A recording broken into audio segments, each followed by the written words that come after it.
नमस्कार साथियों, आपके अपने ऑनलाइन प्लेटफॉर्म पर एक बार पुनः स्वागत है। और दोस्तों, आप सभी को पता होगा हमने एक रेलवे एलपी की तैयारी करने वाले सभी साथी, एनटीपीसी की तैयारी करने वाले सभी साथी और एनटीपीसी की जो तैयारी कर रहे हैं ग्रेजुएट लेवल के और 12th लेवल के, उन सभी साथियों के लिए एक नया बैच स्टार्ट किया और बैच का नाम रखा है तेजल बैच। दोस्तों, तेजल बैच की पहली क्लास होगी जिसमें हमारी सीट नंबर फर्स्ट में आपको रिवाइज करा रहा हूं। बहुत महत्वपूर्ण सीट होगी और इस सीट में आपको जो क्वेश्चन देखने को मिलेंगे जनरली साधारण ब्याज या चक्रवृद्धि ब्याज से रिलेटेड क्वेश्चन होंगे। बहुत महत्वपूर्ण सेशन होगा दोस्तों। लगभग अपन 20 से 25 क्वेश्चन आज के सेशन में कंप्लीट करने वाले हैं। तो आप सभी साथियों से मैं निवेदन करता हूं कि वीडियो को कंप्लीट वॉच करना है और आपको फिर नोट्स बनाना है। फिर आप हमारे ऐप पे जाइएगा, वहां से आप टेस्ट सीरीज भी दे सकते हैं ताकि आपको पता चलेगा कि हमारे द्वारा पढ़ाया गया, हमारे द्वारा सिखाया गया आपको कितना आया है। चलिए भैया, क्वेश्चन आपके सामने स्क्रीन पे नजर आ रहा है। पहले पूरे क्वेश्चंस को मैं रीड कर देता हूं। किसी भी धन का 2 वर्ष में साधारण ब्याज आपको दे रखा है 320 रुपए, यानी 2 वर्ष का सिंपल इंटरेस्ट आपको दे रखा है 320 रुपए। तो यहां लिखा मैंने 2 वर्ष और इसका जो एसआई आपको दे रखा है वो दे रखा है 320 रुपया। आगे बोल रहा है कि 2 वर्ष का चक्रवर्ती ब्याज यानी कंपाउंड इंटरेस्ट आपको दे रखा है 328 रुपया हो जाता है। अब आपको बोल रहा है रेट ऑफ इंटरेस्ट ज्ञात करने, यानी ब्याज की दर ज्ञात कीजिए। रेट ऑफ इंटरेस्ट आपको ज्ञात करना है। दोस्तों देखिए, अगर एग्जाम में ऐसा कभी भी क्वेश्चन आ जाता है जिसमें 2 साल का आपको साधारण ब्याज दे रखा है, 2 साल का अगर आपको चक्रवृद्धि ब्याज दे रखा है और दोस्तों अगर आपको ब्याज की दर पूछ ले जाता है, तो ऐसे क्वेश्चन में क्या करेंगे, सबसे पहले आप देखिए भाई मेरे, यहां पर समय इक्वल है, यहां पर अपने पास में क्या चीज इक्वल है, समय इक्वल है। तो हम क्या करेंगे, सबसे पहले इन दोनों का अंतर करेंगे। तो इनका अंतर हमारे पास में कितना आ रहा है, 8 रुपया आ रहा है। कितना आ रहा है भाई, 8 रुपीज आ रहा है। तो अपन क्या करेंगे, जो भी अंतर आ रहा है उसको आप 2 से मल्टीप्लाई करेंगे, क्योंकि दोनों का समय इक्वल है। 2 से मल्टीप्लाई करेंगे, फिर आप इसको 100 से मल्टीप्लाई करेंगे और इन दोनों में से छोटी डिजिट है उसको जस्ट डिवाइड करेंगे। तो बताइए 320 और 328 में छोटा कौन होगा, 320 होगा। तो हम 320 का डिवाइड कर देंगे। अब देखिए दोस्तों, हम 0 से 0 कट करेंगे, अब 8 से कट करेंगे, 8 चौके 32, इसको इससे गुणा करने पर हमारे पास हो जाएगा 20 और इसमें 4 का डिवाइड करेंगे, हमारे पास हो जाएगा 5%, यानी आंसर हो जाएगा आपका डी। बिल्कुल क्लियर हो गया भैया? हाँ भाई, सभी साथियों क्लियर हो चुका है। दोस्तों देखिए, मैं आपके पास में शॉर्ट पैटर्न बता रहा हूं, क्यों? क्योंकि दोस्तों यहां पर साधारण ब्याज की बात भी कर रहा है और साथ में चक्रवृद्धि ब्याज की बात कर रहा है। तो हमेशा ध्यान रखिएगा, कभी भी एग्जाम में क्वेश्चन आता है केवल 2 साल के लिए पैटर्न मान्य होगा। तो आपको क्या करना होगा, सबसे पहले दोनों धनराशि का अंतर करना होगा, यानी दोनों ब्याजों का अंतर कीजिएगा, उससे आप 2 से गुणा कर दीजिएगा। ब्याज को हमेशा 100 से मल्टीप्लाई करते हैं और यहां पर साधारण ब्याज का डिवाइड कर दीजिएगा, आपको रेट ऑफ इंटरेस्ट मिल जाएगा। चलिए भाई, अगला क्वेश्चन से हम पढ़ते हैं, क्या लिखा हुआ है बताइए। मुझे उम्मीद है आप सभी साथी क्वेश्चन को देखते ही आप जवाब देना शुरू कर देंगे। क्वेश्चन कह रहा है कि किसी भी धनराशि का 2 वर्ष में साधारण ब्याज 400 रुपया है और 2 वर्ष का ही चक्रवर्ती ब्याज आपको 410 रुपया दे रखा है। तो ब्याज की दर ज्ञात कीजिए। बताइए भाई, ब्याज की दर कैसे निकालेंगे? सबसे पहले हम क्या करेंगे, ब्याजों का अंतर करेंगे, उसको आप 2 से गुणा करेंगे और उसी को आप 100 से गुणा करेंगे और यहां पर साधारण ब्याज का डिवाइड कर देंगे। और ये कब मान्य होगा, जब आपको केवल समय 2 साल का साधारण ब्याज दे रखा है और 2 साल का ही आपको चक्रवर्ती ब्याज दे रखा है। चलिए भैया, यहां पर ब्याजों का अंतर करेंगे। हमारे पास 400 और 410 में ब्याजों का अंतर आ जाएगा 10, इसको 100 से गुणा करेंगे, इसको यहां पर साधारण ब्याज है हमारे पास 400 रुपया, तो 400 का डिवाइड करेंगे।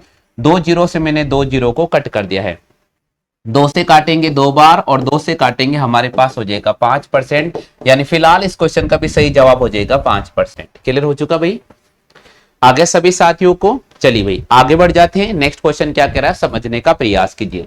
चलो भैया, अगला क्वेश्चन देखिए। इस चैनल की यही खासियत है, इस ऐप की यही खासियत है, आपको हर टाइप के 2-2, 3-3 क्वेश्चन मिलेंगे, ताकि जो विद्यार्थी बहुत ज्यादा कमजोर है उनके भी कॉन्सेप्ट क्लियर हो जाएगा। अगर एक क्वेश्चन में नहीं आएगा तो दूसरे में हो जाएगा, दूसरे में नहीं होगा तो भाई तीसरे में हो जाएगा, और तीसरे में भी नहीं होगा तो अगले 3 क्वेश्चन दूंगा। कुछ तो आप भी मेहनत करोगे, इतना तो आपका भी फर्ज बनता है। चलो भाई आगे चलते हैं। क्वेश्चन क्या दे रखा है, किसी भी धनराशि का 2 वर्ष में साधारण ब्याज है 100 रुपया और चक्रवर्ती ब्याज आपको दे रखा है 105 रुपए। क्या ब्याज की दर ज्ञात कर सकते हो? बिल्कुल ज्ञात कर सकते हैं। सबसे पहले ब्याजों का अंतर करेंगे, हमारे पास हो जाएगा 5 रुपया, उसको आप 2 से गुणा करेंगे, उसको आप 100 से गुणा करेंगे, साधारण ब्याज आपके पास में 100 रुपया डिवाइड करेंगे, हमारे पास में हो जाएगा 10%। ये देखिए भैया, ऑप्शन में आंसर देखो 10% आपको नजर आ रहा होगा, ए ऑप्शन। क्लियर हो गया? आगे सभी साथियों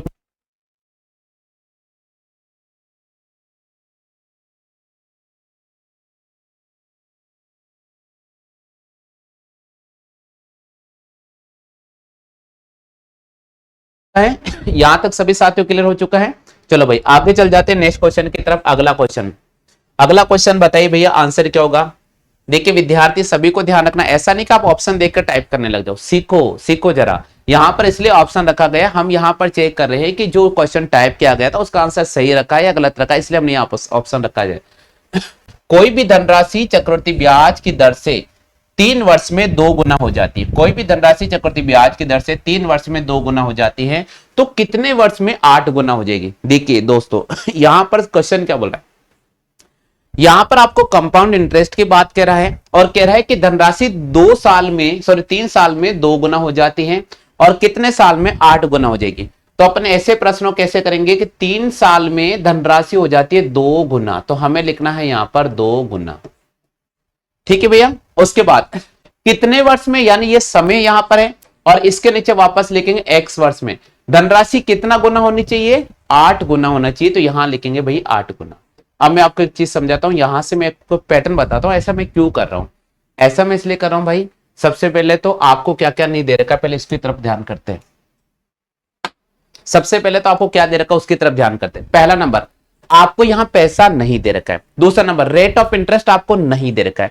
तो जब पैसा भी नहीं दे रखा है, रेट ऑफ इंटरेस्ट भी नहीं दे रखा है, केवल आपको यहां पर वो क्या दे रखा है, अमाउंट दे रखा है। क्या दे रखा है? अमाउंट, जिसे हम मिश्रधन कहते हैं, वो भी क्या गुना में दे रखा है, 2 गुना 3 गुना 4 गुना, हमें पता नहीं है। उस स्थिति में क्या करेंगे, उस स्थिति में इसका एक शॉर्ट पैटर्न बनाता हूं मैं आपके सामने। मैं लिखूंगा T1 वर्ष में कोई भी धनराशि N1 गुना हो जाती है और T2 वर्ष में कोई भी धनराशि N2 गुना हो जाती है। तब ऐसे प्रश्नों को हम चक्रवर्ती ब्याज से जब सॉल्व कर रहे हैं तो इसका तरीका होगा कि भैया यहां पर लिखेंगे 2, अब इस ये 8 आ रहा है, ये 2 की पावर में कन्वर्ट करेंगे, ये 2 की पावर 3 हो गया। दोनों के आधार को इक्वल करना बहुत जरूरी है, कब? जब चक्रवर्ती ब्याज की बात कर ले तो दोस्तों देखिए यहां पर जो 3 नजर आ रहा है, ये 3 यहां पर पहले समय से मल्टीप्लाई हो जाएगा, तो मैं इसको लिखूंगा 2 की पावर 1 अपॉन 2 की पावर 3। यहां से ये 3 मैक्सिमम किससे मल्टीप्लाई हो जाएगा? 3 से मल्टीप्लाई हो जाएगा, तो x की वैल्यू कितनी हो जाएगी? 9 ईयर। यानी यहां पर हमें राइट करना होगा भाई सी ऑप्शन पे। आप सभी क्लियर हो चुका है? कोई भी धनराशि चक्रवर्ती ब्याज की दर से 3 साल में अगर 2 गुना हो जाती है तो कितने वर्ष में 8 गुना हो जाएगी? भैया आंसर हो जाएगा 9 वर्ष में। आंसर हो जाएगा इसका 9 वर्ष में।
हाँ भाई, नहीं क्रॉस मल्टीप्लाई इसमें लागू नहीं होगा क्योंकि ये चक्रवर्ती ब्याज है। साधारण ब्याज होगा ना तो लागू हो जाएगा। जैसे देखिए अगला क्वेश्चन, इसको देखते हैं। कोई भी धनराशि चक्रवर्ती ब्याज की दर से 5 वर्ष में कितना हो जाती है? 2 गुना हो जाती है। तो मैंने लिखा यह 5 वर्ष और 5 वर्ष में धनराशि हो जाती है 2 गुना।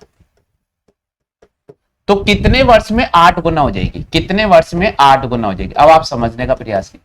सबसे पहले ये जो पहला वाला दे रखा 2 गुना, इसी का ही मल्टीप्लाई होगा 8 गुना, यानी पावर बनेगा इसमें।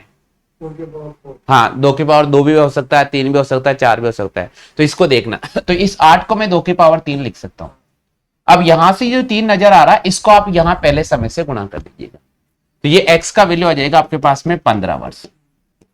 यानी कोई भी धनराशि अगर 5 साल में 2 गुना हो रही है तो कितने साल में 8 गुना हो जाएगी तो 15 वर्ष में 8 गुना हो जाएगी। किसकी बात कर रहा है? चक्रवृद्धि ब्याज की बात कर रहा है। हो गया क्लियर आगे सभी को? तो यहां अपन 15 वर्ष को राइट कर देंगे। चलो भाई अगले क्वेश्चन की बात करते हैं। नेक्स्ट क्वेश्चन आपके सामने स्क्रीन पर आ रहा है, पहले एक बार इसको पढ़ लेते हैं भाई। क्वेश्चन कह रहा है कि 1000 रुपए की धनराशि 10% दर से 3 वर्ष का साधारण ब्याज ज्ञात। सिंपल इंटरेस्ट हमें यहां पर ज्ञात करना है। माय डियर फ्रेंड्स, हमने पिछले सेशन में पढ़ा होगा और आपने भी देखा होगा, इस प्रकार के काफी क्वेश्चंस मैंने कराए थे। मैक्सिमम स्टूडेंट के ये क्लियर हो चुका होगा। फिर भी कोई अगर स्टूडेंट नया बैच ज्वाइन करता है तो भाई उनको समझाना मेरा फर्ज बनता है, तो एक बार समझा देता हूं साधारण ब्याज होता क्या है। साधारण ब्याज होता क्या है इसको आप समझने का प्रयास करें। साधारण ब्याज होता भाई मूलधन गुणा दर गुणा समय बटे हुए 100। मूलधन आपके पास कितना दे रखा है? मूलधन आपके पास 1000 रुपया दे रखा है, तो हमने लिखा 1000। दर आपके पास 10% है, समय 3 है, बटे हुए हम 100 करेंगे, 2 जीरो से 2 जीरो, हम क्रॉस मल्टीप्लाई करके देखेंगे 300 रुपया। ऑप्शन में दे रखा भाई 300 रुपया। कोई भी धनराशि, यानी मैं कह सकता हूं कि 1000 रुपए की धनराशि 10% वार्षिक दर से 3 साल का साधारण ब्याज ज्ञात कीजिए। सिंपल मूलधन इंटू दर इंटू समय बटे हुए 100 से हम ज्ञात कर सकते हैं। चलो भाई आगे चलते हैं नेक्स्ट क्वेश्चन की तरफ। अगला क्वेश्चन क्या कह रहा है समझने का प्रयास करें। मुझे पूरा विश्वास है कि आप आसानी से आंसर डालोगे। 5000 रुपए की धनराशि है, 20% की दर है, 2 वर्ष का क्या निकालना है? साधारण ब्याज निकालना है। भाई साधारण ब्याज होता क्या समझने का प्रयास करें। साधारण ब्याज बराबर होता है मूलधन इंटू दर इंटू समय बटे हुए 100। अब मूलधन कितना आपके पास में? 5000 रुपया। दर कितना है भैया? 20%। समय कितना है? 2, और डिवाइड करेंगे 100 का, हमारे पास हो जाएगा 20 को 2 से गुणा करेंगे 40, और 40 को इससे गुणा करेंगे, हमारे पास हो जाएगा 2000। चेक करो भाई सभी का आंसर आ चुका है क्या? ये देखो तो आ गया भाई सभी साथियों का आंसर क्लियर हो चुका है। चलो भाई अगले सेशन में चलते हैं। नेक्स्ट क्वेश्चन क्या कह रहा है? अगला क्वेश्चन कह रहा है कि 1500 रुपए की धनराशि 5% की दर से 1.5 वर्ष का साधारण ब्याज ज्ञात कीजिए। धनराशि आपके पास 1500 रुपया दे रखा है, तो मूलधन आपके पास है 1500 रुपया, दर है आपके पास 15,000, दर है 5% और समय 1.5 वर्ष, और बटे हुए हम 100 लिखेंगे। भाई यहां से देखिए पॉइंट हटाना बहुत जरूरी है। 3 जीरो से मैंने 3 जीरो कट कर दिया। 15 को 5 से गुणा किया 75 आ गया, और 75 को मैं 5 से गुणा करूंगा। 15 पंजे 75 का 5 हाथ से लगेगा 7, 15 6 के 90, 15 सत्ते 105, 105 में अगर 7 जोड़ूंगा तो 112, यहां पर आ जाएगा 1125 रुपए। ये देखिए बी ऑप्शन इसका राइट आंसर होगा। यहां तक सभी साथियों क्लियर हो चुका है। चलो भाई अगले क्वेश्चन की बात करते हैं। प्रश्न संख्या हमारा स्क्रीन पे नजर आ रहा है। कौन सी धनराशि 3% दर से 10 वर्ष का मिश्रधन 650 रुपए जाता? तो मूलधन ज्ञात करो। देखो एक चीज समझने का प्रयास करना, समझने का प्रयास करना भाई। यहां पर सबसे बड़ी बात आपको ये बोल रहा है कि यह साधारण ब्याज से सॉल्व करना है या फिर चक्रवृद्धि ब्याज से सॉल्व करना है। क्वेश्चन का लैंग्वेज एक ही है, लेकिन अब हम यहां फंस चुके हैं कि भाई इसको साधारण ब्याज से सॉल्व करेंगे या चक्रवृद्धि ब्याज से। तो मैं आपको एक चीज बताता हूं दोस्तों, जब भी किसी भी प्रश्न को अगर चक्रवृद्धि ब्याज से सॉल्व करना होगा तो खुद लाइन में बोलेगा चक्रवृद्धि ब्याज की दर से ज्ञात करो।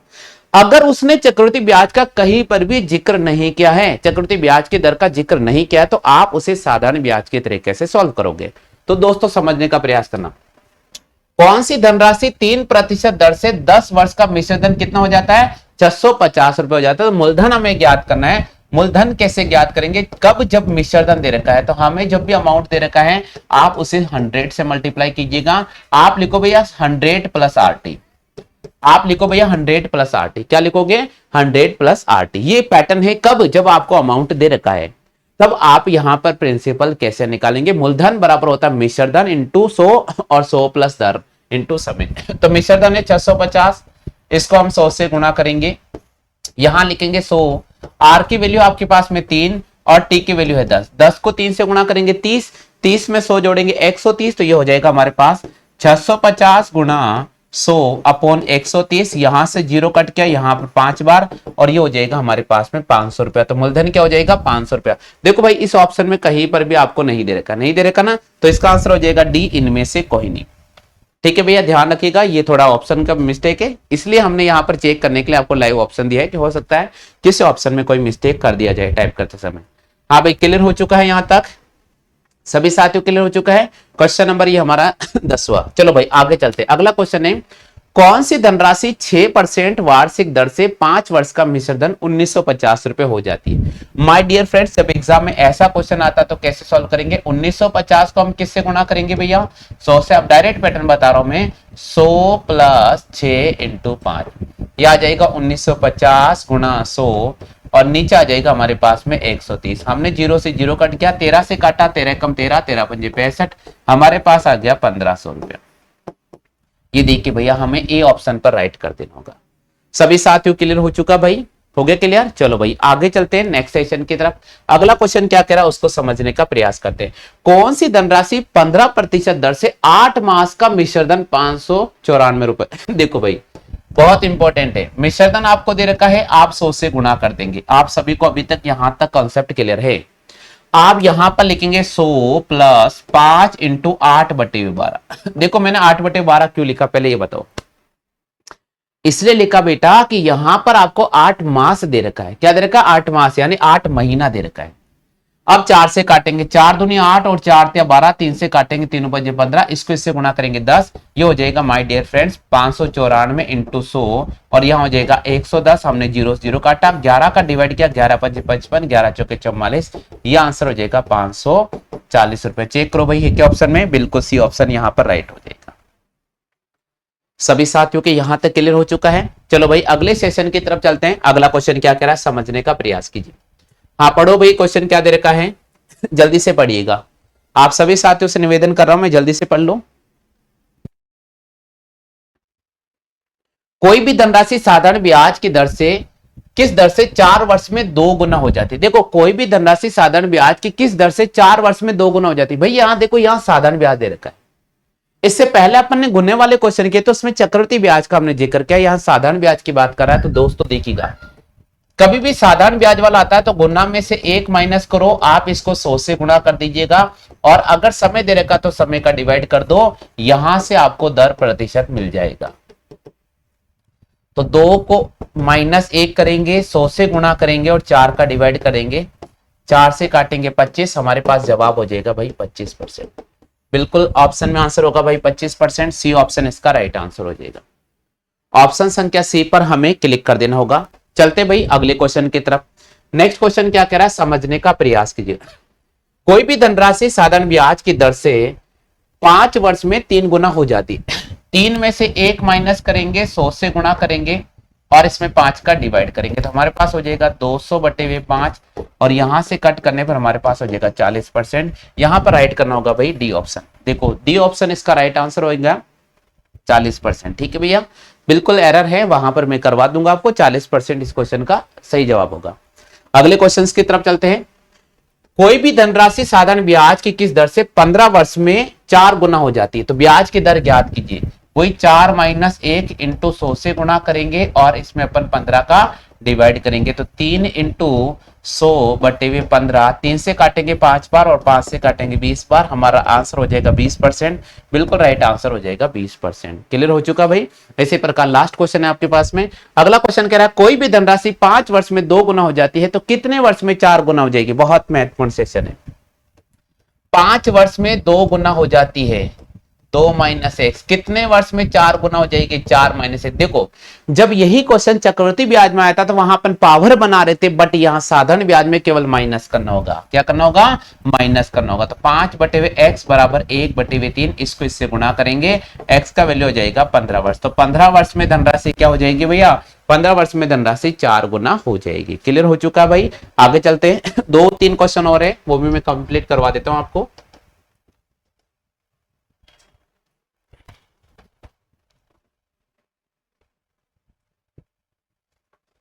बिल्कुल बाकी क्वेश्चन रिपीट है।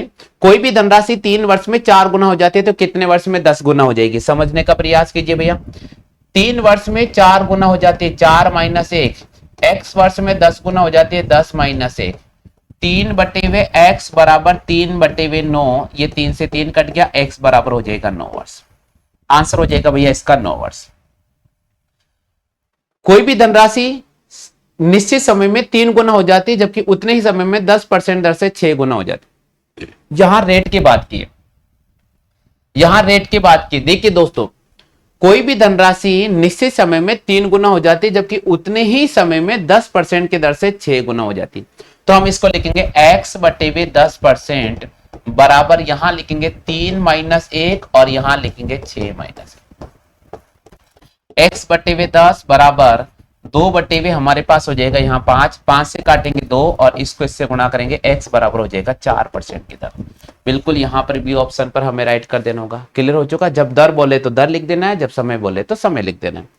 आगे चलते भैया, 1500 रुपए की धनराशि 3 वर्ष में धन का ब्याज 180 रुपए हो जाता है। कर सकते हो ना ये क्वेश्चन? बिल्कुल कर लोगे। ब्याज को आप हमेशा 100 से गुणा करते हैं और मूलधन और समय का डिवाइड करते हैं तो हमारे पास में रेट निकल जाता है। 00 से 00, 3 से काटा हमने 60 बार, 15 से काटा 4 बार, ये आ जाएगा 4% रेट का मान। ये हमारे पास 4% आ चुका है। अगले चलते हैं। कोई भी धनराशि साधारण ब्याज की दर से 5 वर्ष में अपने का 3/2 हो जाती है। दोस्तों देखिएगा, ऐसा प्रश्न आएगा, साधारण ब्याज लिखाएगा 3/2, जब ऊपर बड़ी संख्या नीचे छोटी संख्या, तो सबसे पहले आप इनका अंतर कर दीजिए और आप इसको 100 से गुणा कर दीजिए। उसके बाद नीचे वाली इस डिजिट को नीचे ही रख दीजिए और उसके बाद बचा क्वेश्चन में क्या है, 5 है तो 5 आप रख दीजिए। तो हमारे पास हो जाएगा 1 गुणा 100/10 और हम इसको काटेंगे, हमारे पास हो जाएगा 10%। यहां पर राइट करना होगा भाई ए ऑप्शन। इसी प्रकार लास्ट क्वेश्चन है आपके सेशन का। क्वेश्चन कह रहा है कोई भी धनराशि साधारण ब्याज की दर से 3 वर्ष में 5/4 हो जाती है। कर लोगे? बिल्कुल। यहां लिखेंगे 5 माइनस 4 और इसको हम 100 से गुणा करेंगे।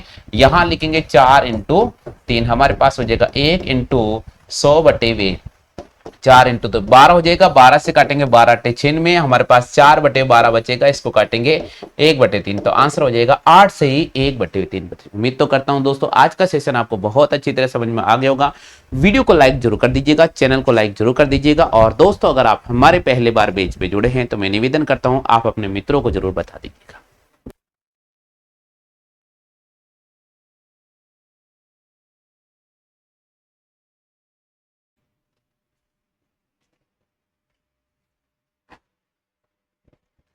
नमस्कार दोस्तों, आरुष क्लासेस के ऑनलाइन प्लेटफॉर्म पर आप समस्त साथियों का बहुत बहुत स्वागत है। दोस्तों आज का जो सेशन आप सभी साथियों के सामने रहने वाला है बहुत इंपॉर्टेंट सेशन रहेगा और इसमें हम सीईटी 10+2 की तैयारी करने वाले समस्त साथियों के लिए, railway, NTPC, group D, LP की तैयारी करने वाले समस्त साथियों के लिए बहुत ही महत्वपूर्ण क्लास लेकर आ गए। उम्मीद तो करता हूं दोस्तों आपने हमारा पिछला सेशन देखा होगा और बहुत अच्छी तरह से आपको क्लास समझ में आई होगी। दोस्तों आप सभी से मैं निवेदन करता हूं कि प्ले स्टोर पर जाइएगा, आरुष क्लासेस लिखिएगा और ऐप जरूर डाउनलोड कर लीजिएगा, ताकि अगर आप बेहतरीन तैयारी करना चाहते हैं, स्टेप बाय स्टेप प्रोसेस से आप तैयारी करना चाहते हो तो हमारे ऐप को ज्वाइन कर लीजिए और वहां से आपको पर्टिकुलर सारी क्लासें मिल जाएगी। माय डियर फ्रेंड्स, आज की सीरीज का पहला क्वेश्चन आपको स्क्रीन पे नजर आ रहा है। पूरी क्वेश्चंस को आपको ध्यान से पढ़ना है और आपको प्रत्येक क्वेश्चंस का जवाब करना है। यहां क्वेश्चन कह रहा है भैया, समझने का प्रयास कीजिए, दो संख्या जिनका महत्तम समापवर्तक 5 है और लघुत्तम समापवर्तक आपको 20 दे रखा है, बोल रहा संख्याओं का गुणनफल ज्ञात कीजिएगा। देखिए सबसे पहले आपको बोला दो संख्या, मैंने पहली संख्या को A कंसिडर कर लिया है और दूसरी संख्या को B कंसिडर कर लिया। ठीक है, जनरली समझने के प्रयास करना। पहली संख्या को मैंने A कंसिडर किया है और दूसरी संख्या को मैंने B कंसिडर किया। अब मैं क्या बोलूंगा, दो संख्याओं का मैसे दे रखा है और लैसे भी आपको दे रखा है। तो दोस्तों आपको ये पैटर्न याद रखना होगा कि दो संख्याओं का जो गुणनफल होता है वो बराबर होता है संख्याओं का HCF इंटू संख्याओं का LCF। किसके बराबर होगा? संख्याओं का HCF इंटू संख्याओं का LCF। हाँ भैया, क्लियर हो चुका है।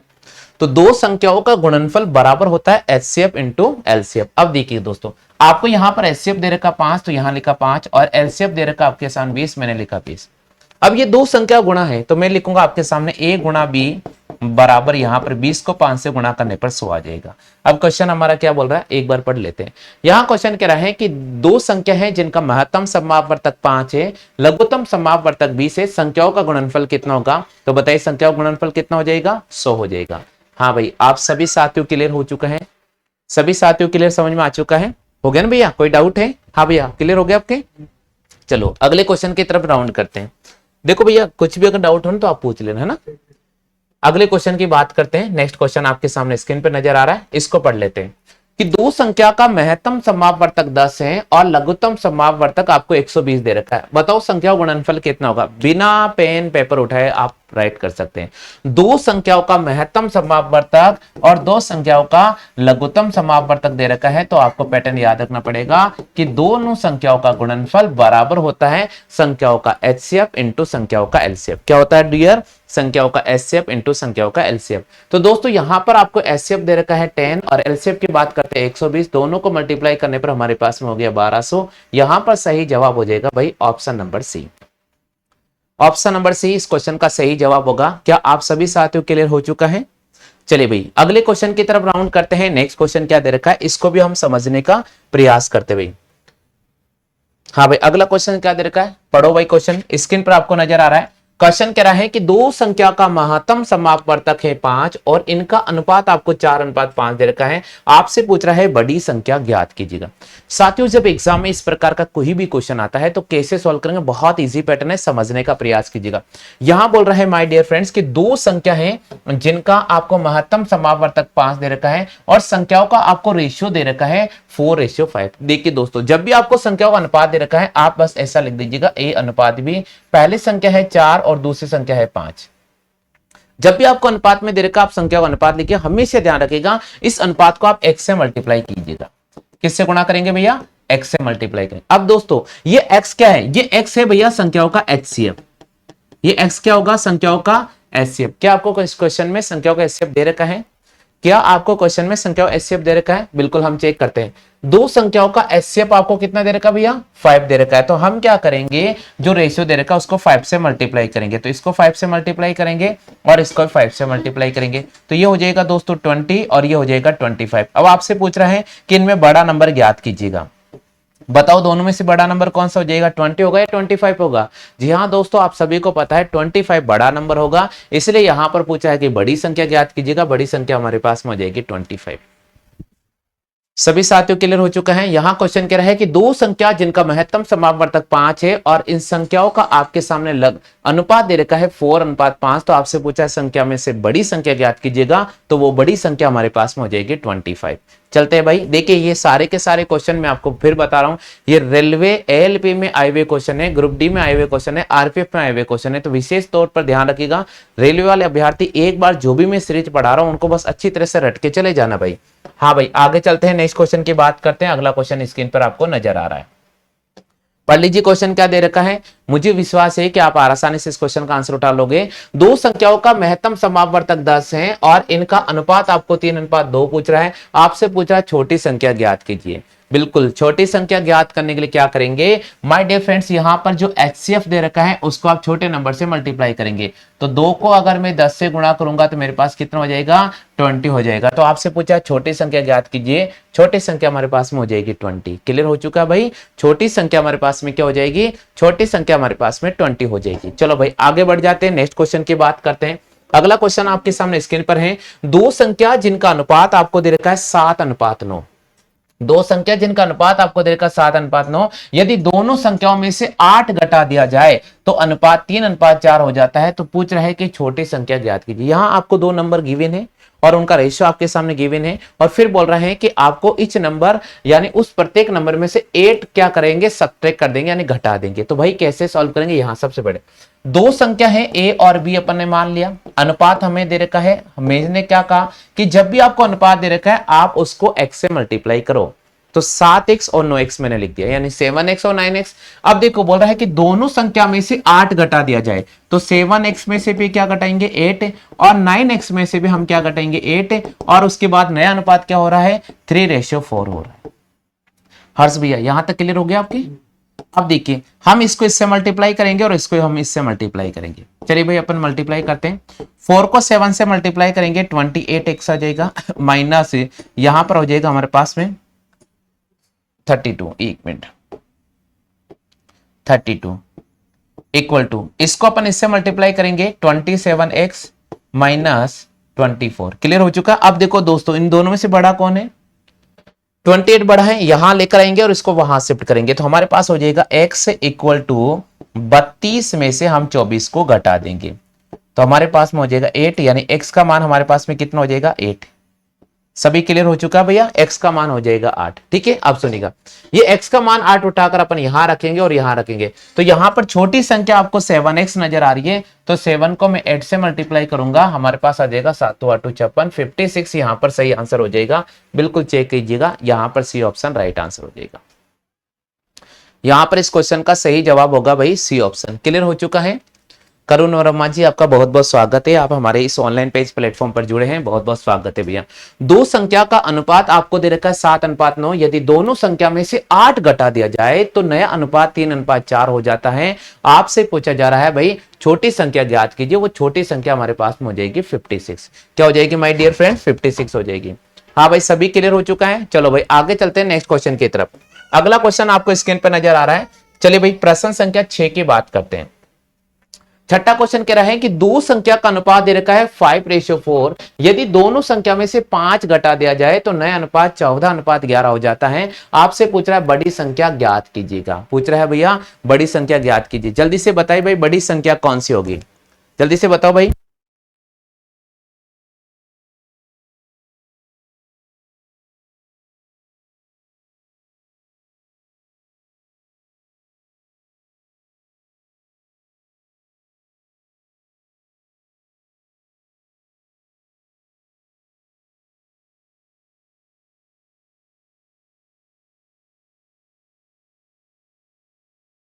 हाँ भाई, सभी साथियों क्लियर हो चुका है। यहां पढ़े क्वेश्चन को, पढ़े भाई। दो संख्या का अनुपात है 5:4, यदि दोनों संख्या में से 5 घटा दिया जाए तो नया अनुपात 14:11 हो जाता है। तो बड़ी संख्या ज्ञात करो। जल्दी से कमेंट करो भाई, इतना समय नहीं लगना चाहिए। जल्दी से कमेंट करो भाई, इतना समय नहीं लगना चाहिए। चलो भाई यहां देखो कैसे सॉल्व करेंगे। यहां लिखेंगे भाई 5x और यहां लिखेंगे भैया 4x, और प्रत्येक में से 5 घटा दिया जाए तो 5x - 5, और यहां लिखेंगे 4x - 5, और यहां रेशियो हमारे पास में आ रहा 14:11। बस इसको इससे मल्टीप्लाई करना होगा। 11 को 5 से मल्टीप्लाई करेंगे 55x - 55 इक्वल टू, इसको इससे मल्टीप्लाई करेंगे 56x - 70। क्लियर हो चुका। दोनों में से बड़ा कौन है ये देखो, बस पक्षांतरण को, इसको उठाकर यहां, इसको उठाकर यहां, तो ये हो जाएगा 70 - 55 इक्वल टू x। यहां 10 में से 5 गया तो 5 बचेगा, 6 में से 5 गया तो 1 बचेगा। x का मान हमारे पास 15 आ जाएगा। ये x का मान हम यहां रखेंगे। बड़ी संख्या आपसे पूछा है तो भैया हम बड़ा वैल्यू ले लेंगे, तो 5 को हम x से मल्टीप्लाई करेंगे 5 × 15, और यहां हो जाएगा 75। देखो भैया ऑप्शन में कहीं नजर आ रहा है 75, बिल्कुल भाई यहां पर अपन बी ऑप्शन पर राइट कर देंगे। हाँ भाई सभी साथियों क्लियर हो चुका है। जल्दी से कमेंट करते जाइएगा, सभी साथियों क्लियर हो चुका है कि भाई सभी साथियों क्लियर हो चुका है भाई, जल्दी से बताओ। चलो आगे बढ़ जाए, अपन नेक्स्ट क्वेश्चन की बात करते हैं भाई। अगला क्वेश्चन क्या कह रहा है इसको भी अपन समझने का प्रयास करते हैं।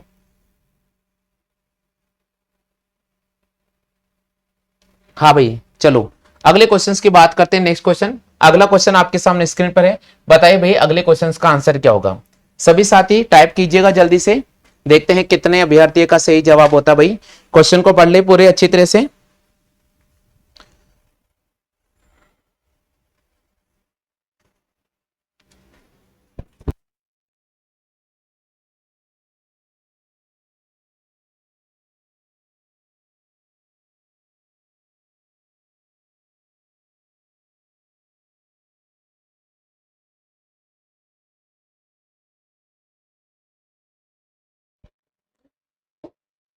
हाँ भाई जल्दी से बताओ आंसर क्या होगा। आप में से कितने साथियों को इस क्वेश्चन का आंसर आ रहा है। दो संख्या जिनका अनुपात दे रखा 13:7, यदि दोनों संख्या में 10 जोड़ दिया जाए तो नया अनुपात 5:3 हो जाता है। आपसे पूछ रहा है, आपसे पूछ रहा है भैया छोटी संख्या ज्ञात करो। जल्दी से बताओ भाई छोटी संख्या कैसे होगी। यहां देखो माय डियर फ्रेंड्स, हम लिखेंगे यहां पर 13x और यहां लिखेंगे 7x।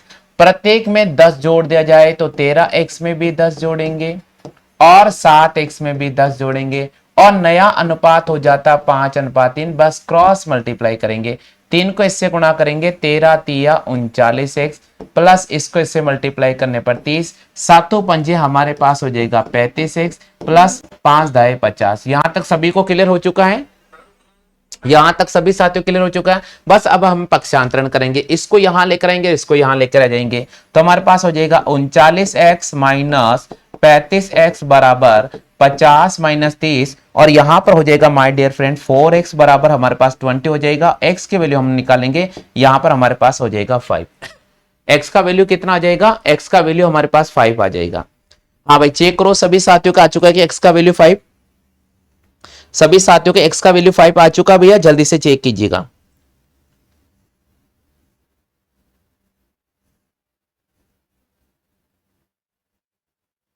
सभी साथियों का आ चुका है भैया, जल्दी से बताओ, फटाफट से कमेंट करके बताइएगा।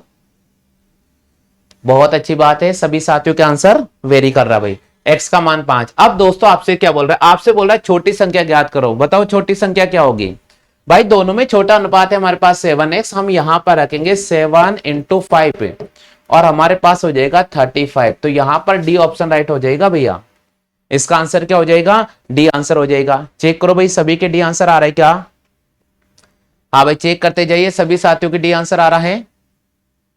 आप सभी को चेक करना भाई, सभी साथियों के डी आंसर आ रहा है। चलो भाई देखो, जितने भी साथी हमारे ऑनलाइन प्लेटफॉर्म ऐप पर जुड़े उन सभी साथियों से मैं निवेदन करता हूं कि जब आप क्लास को लाइव नहीं देख पाते हो तो बाद में जो रिकॉर्डेड क्लास को देखो। फिर भी अगर आपको कोई समस्या हो तो आप उस क्वेश्चन का स्क्रीनशॉट लेकर मुझे वापस भेज दीजिएगा, मैं वापस सॉल्व करा दूंगा भी, है ना। हाँ भाई आगे चलते हैं, नेक्स्ट क्वेश्चन की बात करते हैं। दो संख्या जिनका अनुपात दे रखा है 13:7, यदि दोनों संख्या में से 10 जोड़ दिया जाए तो नया अनुपात 5:3 हो जाता है। तो बड़ी संख्या आपसे पूछा है। बड़ी संख्या देखो, यही क्वेश्चन है, बड़ी संख्या आपसे पूछा, मैं इसी में बता रहा हूं। x का मान हमारे पास 5 आएगा, बस यहां रखो 13 पंजे 65, तो बड़ा मान कितना आ जाएगा? 65 आ जाएगा। फिर भी कुछ अभ्यर्थी ऐसे हैं कि मान लीजिए अभी लाइव जुड़े हैं, तो मैं उनको समझा देता हूं भाई कैसे सॉल्व करेंगे। यहां देखो, अनुपात आपको दे रखा है 13x और यहां लिखेंगे 7x। दोनों में 10 जोड़ रहे हैं तो 13x में भी 10 जोड़ देंगे और 7x में भी हम 10 को ऐड करेंगे। ठीक है भाई, नया अनुपात हो रहा है 5:3, बस आप क्रॉस मल्टीप्लाई कीजिएगा। तो यहां पर हो जाएगा 39x प्लस यहां पर हो जाएगा हमारे पास में 30, यहां पर हो जाएगा 35x प्लस हमारे पास हो जाएगा 50। यहां से पक्षांतरण करेंगे, x का वैल्यू हमारे पास में आ चुका था 5 और ये x का वैल्यू 5 उठाकर अपन यहां रखेंगे। बड़ा मान हमें पूछा है तो 13x, 13 को मैंने 5 से गुणा किया, हमारे पास हो जाएगा 65। चेक करो भाई, सभी साथियों के आंसर आ चुका है क्या? 65। सभी साथियों का आंसर आ चुका भाई 65, जल्दी से चेक करते जाइएगा। बिल्कुल, जिन भी अभ्यर्थी का आंसर आ चुका है कमेंट सेशन में कमेंट जरूर कर दीजिएगा माय डियर फ्रेंड्स। चलो भाई आगे बढ़ जाते हैं अगले क्वेश्चन की तरफ। नेक्स्ट क्वेश्चन क्या कह रहा है, इसको आप समझने का प्रयास कीजिएगा। हाँ भाई बहुत इंपॉर्टेंट क्वेश्चन है, एक बार इसको देख लीजिएगा। देखिए हर टाइप के मैं आपके सामने दो क्वेश्चन रख रहा हूं ताकि आपका बेसिक क्लियर हो जाए। फिर मैं आपको जो लाइव टेस्ट दूंगा उस टेस्ट को आप जरूर कीजिएगा और देखते हैं आपके कितने मार्क्स आते हैं। भाई क्वेश्चन कह रहा है 20:35 समानुपात प्रश्नवाचक का चिन्ह और 28। आपसे पूछा प्रश्नवाचक के चिन्ह पर क्या आएगा। दोस्तों कभी भी ऐसा सेक्शन मिल जाता है कि A/B और उसके बाद C/D, तो आप इसको समझिए 4 संख्याओं के मध्य अनुपात पूछ रहा है। बाहर वाली संख्या को बाहर से गुणा कर दो और अंदर वाली संख्या को अंदर से गुणा कर दो, ये विशेष तौर पर नियम याद रखना है। तो भाई क्या करेंगे, यहां पर 20 को अपन 28 से मल्टीप्लाई करेंगे, तो मैं लिखूंगा 20 इंटू 28 और प्रश्नवाचक के चिन्ह को अपन 35 से मल्टीप्लाई करेंगे तो ये 35। अब दोस्तों क्या हुआ, 35 नीचे आ जाएगा तो ये हो जाएगा 20 इंटू 28 अपॉन 35। इसको दोस्तों कट करेंगे, 5 से मैं कट कर रहा हूं, 5 से कट करूंगा ये 4 टाइप में और ये 7 टाइप में, 7 से कट करूंगा ये 4 टाइप में और इसको इससे मल्टीप्लाई करने पर हमारे पास आ जाएगा 16। तो यहाँ क्वेश्चन मार्क की जगह हमारे पास आंसर क्या आ जाएगा, 16 आ जाएगा। चेक कर लीजिएगा। क्लियर हो गया भैया। चलो आगे बढ़ जाते हैं अगले क्वेश्चन की तरफ। नेक्स्ट क्वेश्चन की बात करते हैं। हमारे पास में हो क्वेश्चन नंबर 10। क्वेश्चन नंबर 10 क्या कह रहा है, यहां समझिएगा। 1:2 समानुपात 3 प्रश्नवाचक चिन्ह। तो आपसे पूछा प्रश्नवाचक के चिन्ह पर क्या आएगा, वही पैटर्न, बाहर वाली संख्या को बाहर से, अंदर वाली संख्या को अंदर से। तो x 6 बराबर हो जाएगा प्रश्नवाचक का चिन्ह, तो यहां पर हो जाएगा भैया 6। हो गया क्लियर, किसी कोई डाउट? नहीं डाउट। चलो भाई आगे चल जाते हैं, 11वें क्वेश्चन की हम बात कर लेते हैं। 11वां क्वेश्चन पढ़ो क्या दे रखा है, दो संख्या 3 और 27 का मध्यानुपात पूछा है। दोस्तों देखिए मध्यानुपात क्या है, यहां आपको 4 नंबर दिए होने चाहिए थे, यानी जब अनुपात समानुपात पढ़ रहे हैं तो आपको यह नियम विशेष तौर पर ध्यान रखना होगा। मध्यानुपात ये होता भैया, ये बीच वाली दो संख्या। अब आपको जब 2 नंबर देकर मध्यानुपात पूछे तो क्या करना होगा, क्या करना होगा भाई, इन दोनों को गुणा करो और रूट निकाल दो, इन दोनों गुणा कर दो, रूट निकाल दो।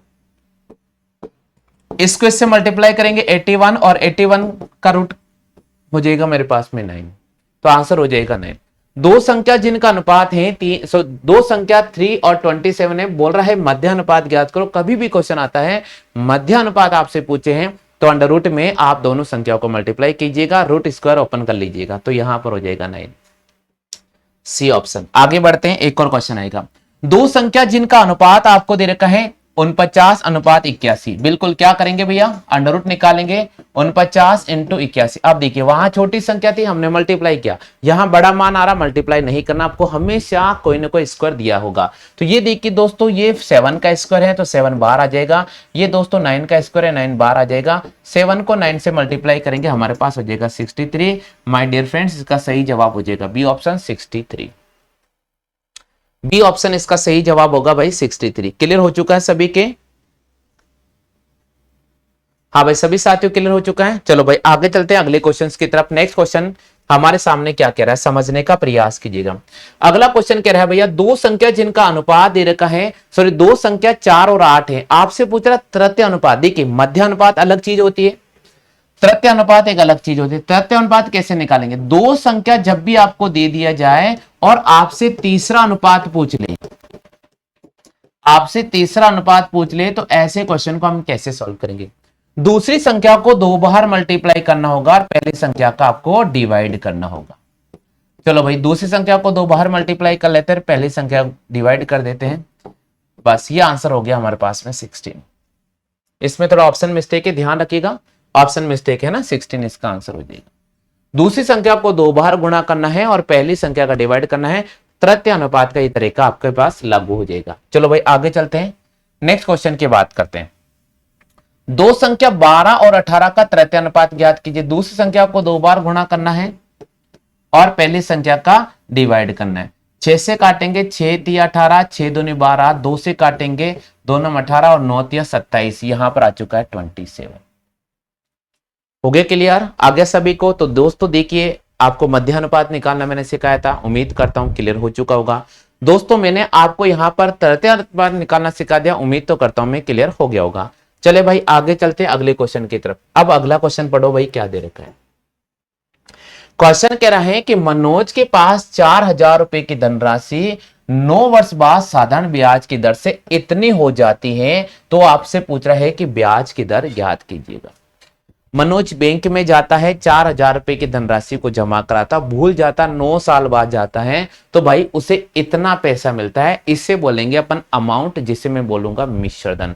मिश्र धन में मूलधन प्लस ब्याज दोनों ऐड होता है।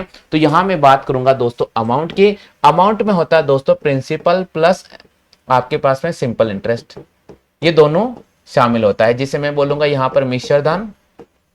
और मिश्र धन बराबर होता है माय डियर फ्रेंड्स मूलधन प्लस ब्याज। अब दोस्तों एक चीज समझने का प्रयास कीजिएगा, जब भी आपके पास में मूलधन दे रखा है और जब भी मिश्र धन दे रखा है और अगर आपसे ब्याज की दर पूछ ले, तो कैसे सॉल्व करना होगा, यहां देखिएगा दोस्तों। देखिएगा सबसे पहले यहां देखो कि आपके पास में मूलधन दे रखा है, आपके पास में मिश्र धन दे रखा है, तो यहां से आप ब्याज निकाल सकते हो, निकाल सकते हो ना भैया। इन दोनों का अपन अंतर करेंगे, तो यहां होगा 4968 में से आप 4000 को माइनस करेंगे, तो यहां पर 968 ये ब्याज आ जाएगा। अब दोस्तों साधारण ब्याज का फॉर्मूला क्या होता है वो मैं आपको यहां समझा देता हूं। साधारण ब्याज बराबर होता है मूलधन इंटू दर इंटू समय बटे वे 100। क्या होता है, मूलधन इंटू दर इंटू समय बटे 100। अब दोस्तों यहां ये जो नजर आ रहा है ये ब्याज है मेरे पास 968, तो 968 को मैं यहां रखूंगा। तो साधारण ब्याज को हमेशा आप 100 से मल्टीप्लाई करेंगे क्रॉस में जाकर, और आपके पास में मूलधन है 4000 रुपए, आपका समय है 9 साल, और आपको रेट ऑफ इंटरेस्ट ज्ञात करना है, यहां ब्याज की दर आपको ज्ञात करना है। दोस्तों सबसे पहले 2 जीरो से हम 2 जीरो काटेंगे। अब दोस्तों जो भी संख्या दी जाएगी हमेशा मैक्सिमम कटने वाली दी जाएगी। वैसे ऑप्शन में भी देखो आपके सामने पूरी पूरी डिजिट नजर आ रही है, तो कहीं ना कहीं कटने वाली दिया जाएगा। चलो भाई 4 से कट करते हैं, यहाँ पर 4 से कट करेंगे, 4 दूनी 8, फिर एक बचेगा 4 चौके 16 और 4 दूनी 8, यहां पर 10 बच रहा है, ध्यान रखिएगा। अब 9 से कट करेंगे, 9 दूनी 18, कितना बचेगा भाई 18, 19 20 21 22 23 24, 6 बच रहा है। इसका मतलब कटा नहीं है, हाँ 968 है, एक मिनट को, 4 दूनी 8, एक बचेगा, 4 चौक 16, 4 दूनी 8, 10, 9 दूनी 18, 19 20 21 22 23 24, 9 6 54 9 63। हो सकता है माय डियर फ्रेंड्स कि इसमें लगभग में आंसर भी ले सकता है, क्योंकि यहाँ कटने वाले डिजिट नहीं है। ठीक है भैया, कटने वाले नहीं है। तो देखिए दोस्तों, अब अगर मैं इसका पॉइंट भी काउंट करूंगा तो ये हो जाएगा 24.2। इसमें 9 का डिवाइड करूंगा तो मेरे पास हो जाएगा दोस्तों 9 दूनी 18। उसके बाद हमारे पास में कितना बचेगा, यहां से 6 बचेगा। अब दोस्तों देखिए लगभग 62 हो गया, तो 9 7 63, तो यहां पर हो जाएगा 9 7 63, तो 9 8 सॉरी 9 6 54, लगभग 26% के लगभग आंसर जाएगा। ऑप्शन में लगभग में डिजिट नहीं दे रखे, हो सकता है कि ऑप्शन मिस्टेक होगा। एक ऑप्शन और लिख लीजिए ई, इनमें से कोई नहीं। एक बार मैं चेक कर लूंगा कि हो सकता है कि क्वेश्चन टाइप करते समय कोई मिस्टेक हो गया होगा। ठीक है भाई, चलते हैं आगे अगले क्वेश्चन की तरफ। अगला क्वेश्चन आपके सामने स्क्रीन पर है। मनोज के पास 14,000 रुपए की धनराशि थी और 9 वर्ष बाद साधारण ब्याज की दर से 17,640 रुपए हो जाती है, तो ब्याज की दर ज्ञात कीजिएगा। बिल्कुल, एक बार मैं चेक कर लेता हूं, हो सकता है कि शायद क्वेश्चन में कोई टाइप करते समय मिस्टेक हो जाए।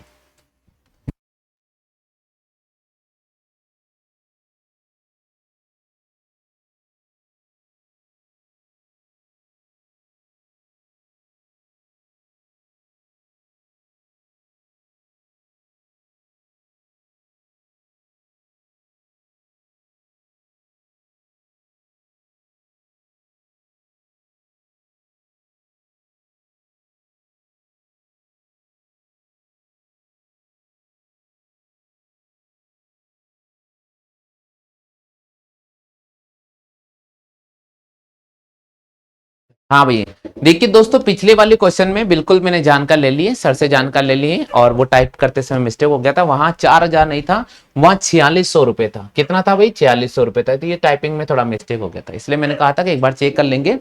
बिल्कुल टाइपिंग मिस्टेक हुआ था, तो यहाँ पर करेक्शन में करवा देता हूँ। हालांकि जब मैं सीट आपके सामने अपडेट करूंगा तो उसमें करेक्शन हो जाएगा। अब दोस्तों देखिएगा, 4,968 में से अगर मैं 4600 माइनस करता हूं तो मेरे पास में कितना बचेगा, 368 बचेगा। तो यहां आ जाएगा भैया 368, इसको हम 100 से गुणा करेंगे। यहां मैं लिखूंगा आपके सामने 4600 और इसको मैं 9 से मल्टीप्लाई करूंगा। 2 जीरो से मैंने 2 जीरो से कट कर दिया भैया। ठीक है, अब दोस्तों देखिएगा, अगर मैं इसको कट करता हूं 2 से, 2 दूनी 4 और 2 तिया 6, 2 से कट करता हूं, 2 1 कम 2, यहां पर हो जाएगा मेरे पास 2 8 16 और 2 चौके 8। क्लियर हो चुका है। अब दोस्तों देखो ये कितने बार कट हो रहा है। चलो भाई 9 से कट कर देते हैं, इसमें भी कट नहीं हो रहा है। 368 आया था ना, 1 मिनट, 4900 था या 4968, 4600, 368। एक बार देखता हूँ, चेक करना भाई क्या मिस्टेक था उसमें। 1 मिनट रुकिएगा भैया, बने रहो। 4600, 4,968,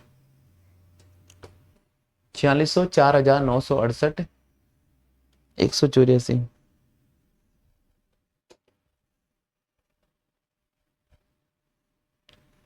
ब्याज की वार्षिक दर ज्ञात कीजिए।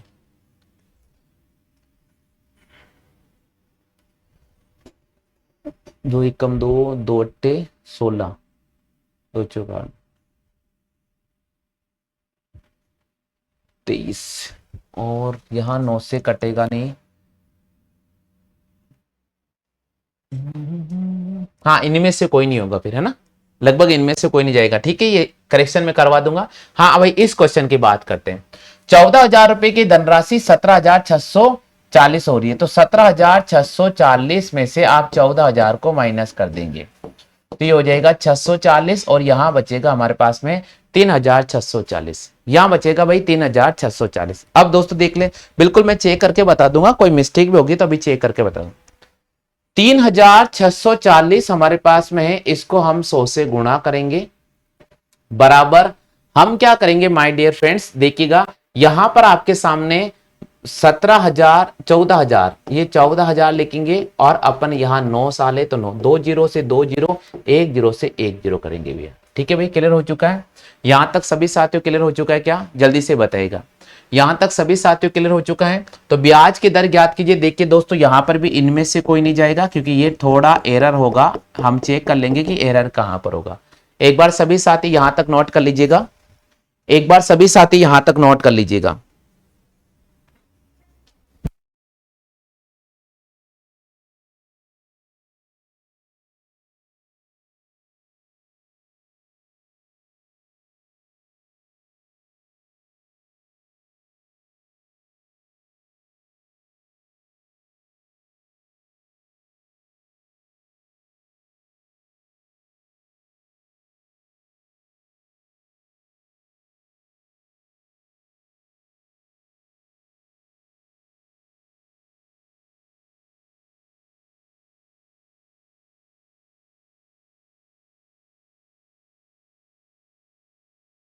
सभी साथियों क्लियर हो चुका है? बिल्कुल दोस्तों, देखिए इसमें इसका डिवाइड करेंगे तो यहाँ 26 टाइम जाएगा। बिल्कुल सही, अभिषेक भैया कमेंट कर रहे हैं सर 26 टाइम जाएगा। और अपन इसमें 9 का देखो पॉइंटों में आ रहा है ना 9 लगभग, तो मैंने कहा ना इनमें से कोई नहीं।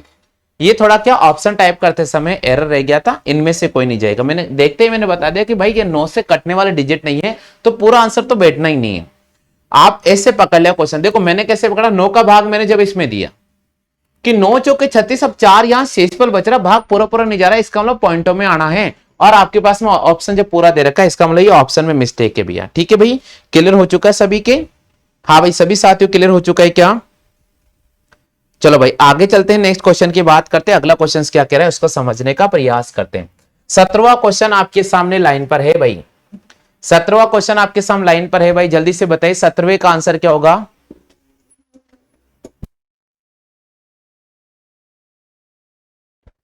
हाँ भाई 17 क्वेश्चन है। सोनल के पास 2000 रुपए की धनराशि थी, जिसे वे बैंक में 10% की दर से 5 वर्ष बाद कितना हो जाएगी। देखो समझने का प्रयास करना। मेरे पास 10,000 रुपए थे, मैं बैंक में गया और मैंने कहा साहब जी आप जमा कर लो 10% की दर से, 5 साल बाद में कितने धनराशि मिलेगी। दोस्तों देखिएगा, सबसे पहले मूलधन कितना है 2000 रुपए, ब्याज की दर कितनी है भैया 10%, और समय कितना है 5 साल। 5 साल में 2000 रुपए पर 10% की दर से कितना ब्याज मिलेगा। दोस्तों यहां ब्याज अपन निकाल लेते, 200 को 5 से गुणा करेंगे 1000। हर्ष भैया आगे समझ में? अब आपसे बोल रहा कितनी धनराशि हो जाएगी, तो भाई मूलधन प्लस ब्याज, मूलधन प्लस ब्याज, और दोनों को ऐड करेंगे हमारे पास हो जाएगा 3000 रुपए। तो कितना पैसा हो जाएगा 3000 रुपया हो जाएगा। क्लियर हो चुका भाई? आगे सभी को कभी भी एग्जाम में ऐसा क्वेश्चन आता है, आप इस पैटर्न का विशेष तौर पर ध्यान रखना भाई, आप इस पैटर्न का विशेष तौर पर ध्यान रखिएगा। सभी साथियों क्लियर हो चुका है क्या भाई? जल्दी से बताइएगा, सभी क्लियर हो चुका? हाँ 20 क्वेश्चन में करा दूंगा, 20 क्वेश्चन में करा देता हूं। अगला क्वेश्चन है, सोनल के पास 8000 रुपए की धनराशि थी, जिसे वे बैंक में 12% की दर से 3 साल के लिए जमा कराती है। बताओ समय पूरा होने पर कितना पैसा मिलेगा। तो 8000 रुपया इंटू 12 इंटू 3/100, 2 जीरो से 2 जीरो, 12 तिया 36, 36 को 8 से गुणा करेंगे, 8 छके 48, 8 तिया 24, ये हो जाएगा हमारे पास 28, 2880। और इसमें भाई 8000 को हम जोड़ देंगे, हमारे पास में हो जाएगा 10,880। चेक करो भैया ऑप्शन में है क्या 10,880? 10,880 है क्या ऑप्शन में? नहीं है, इनमें से कोई नहीं को आप राइट कर दीजिएगा। ठीक है भाई, क्लियर हो चुका है? चलो भाई अगले क्वेश्चंस की तरफ चलते हैं। अगला क्वेश्चन, एक वृत्त की त्रिज्या आपके सामने 21 सेंटीमीटर है, तो वृत्त की परिधि पूछा है। बताओ भाई वृत्त की परिधि क्या होती है?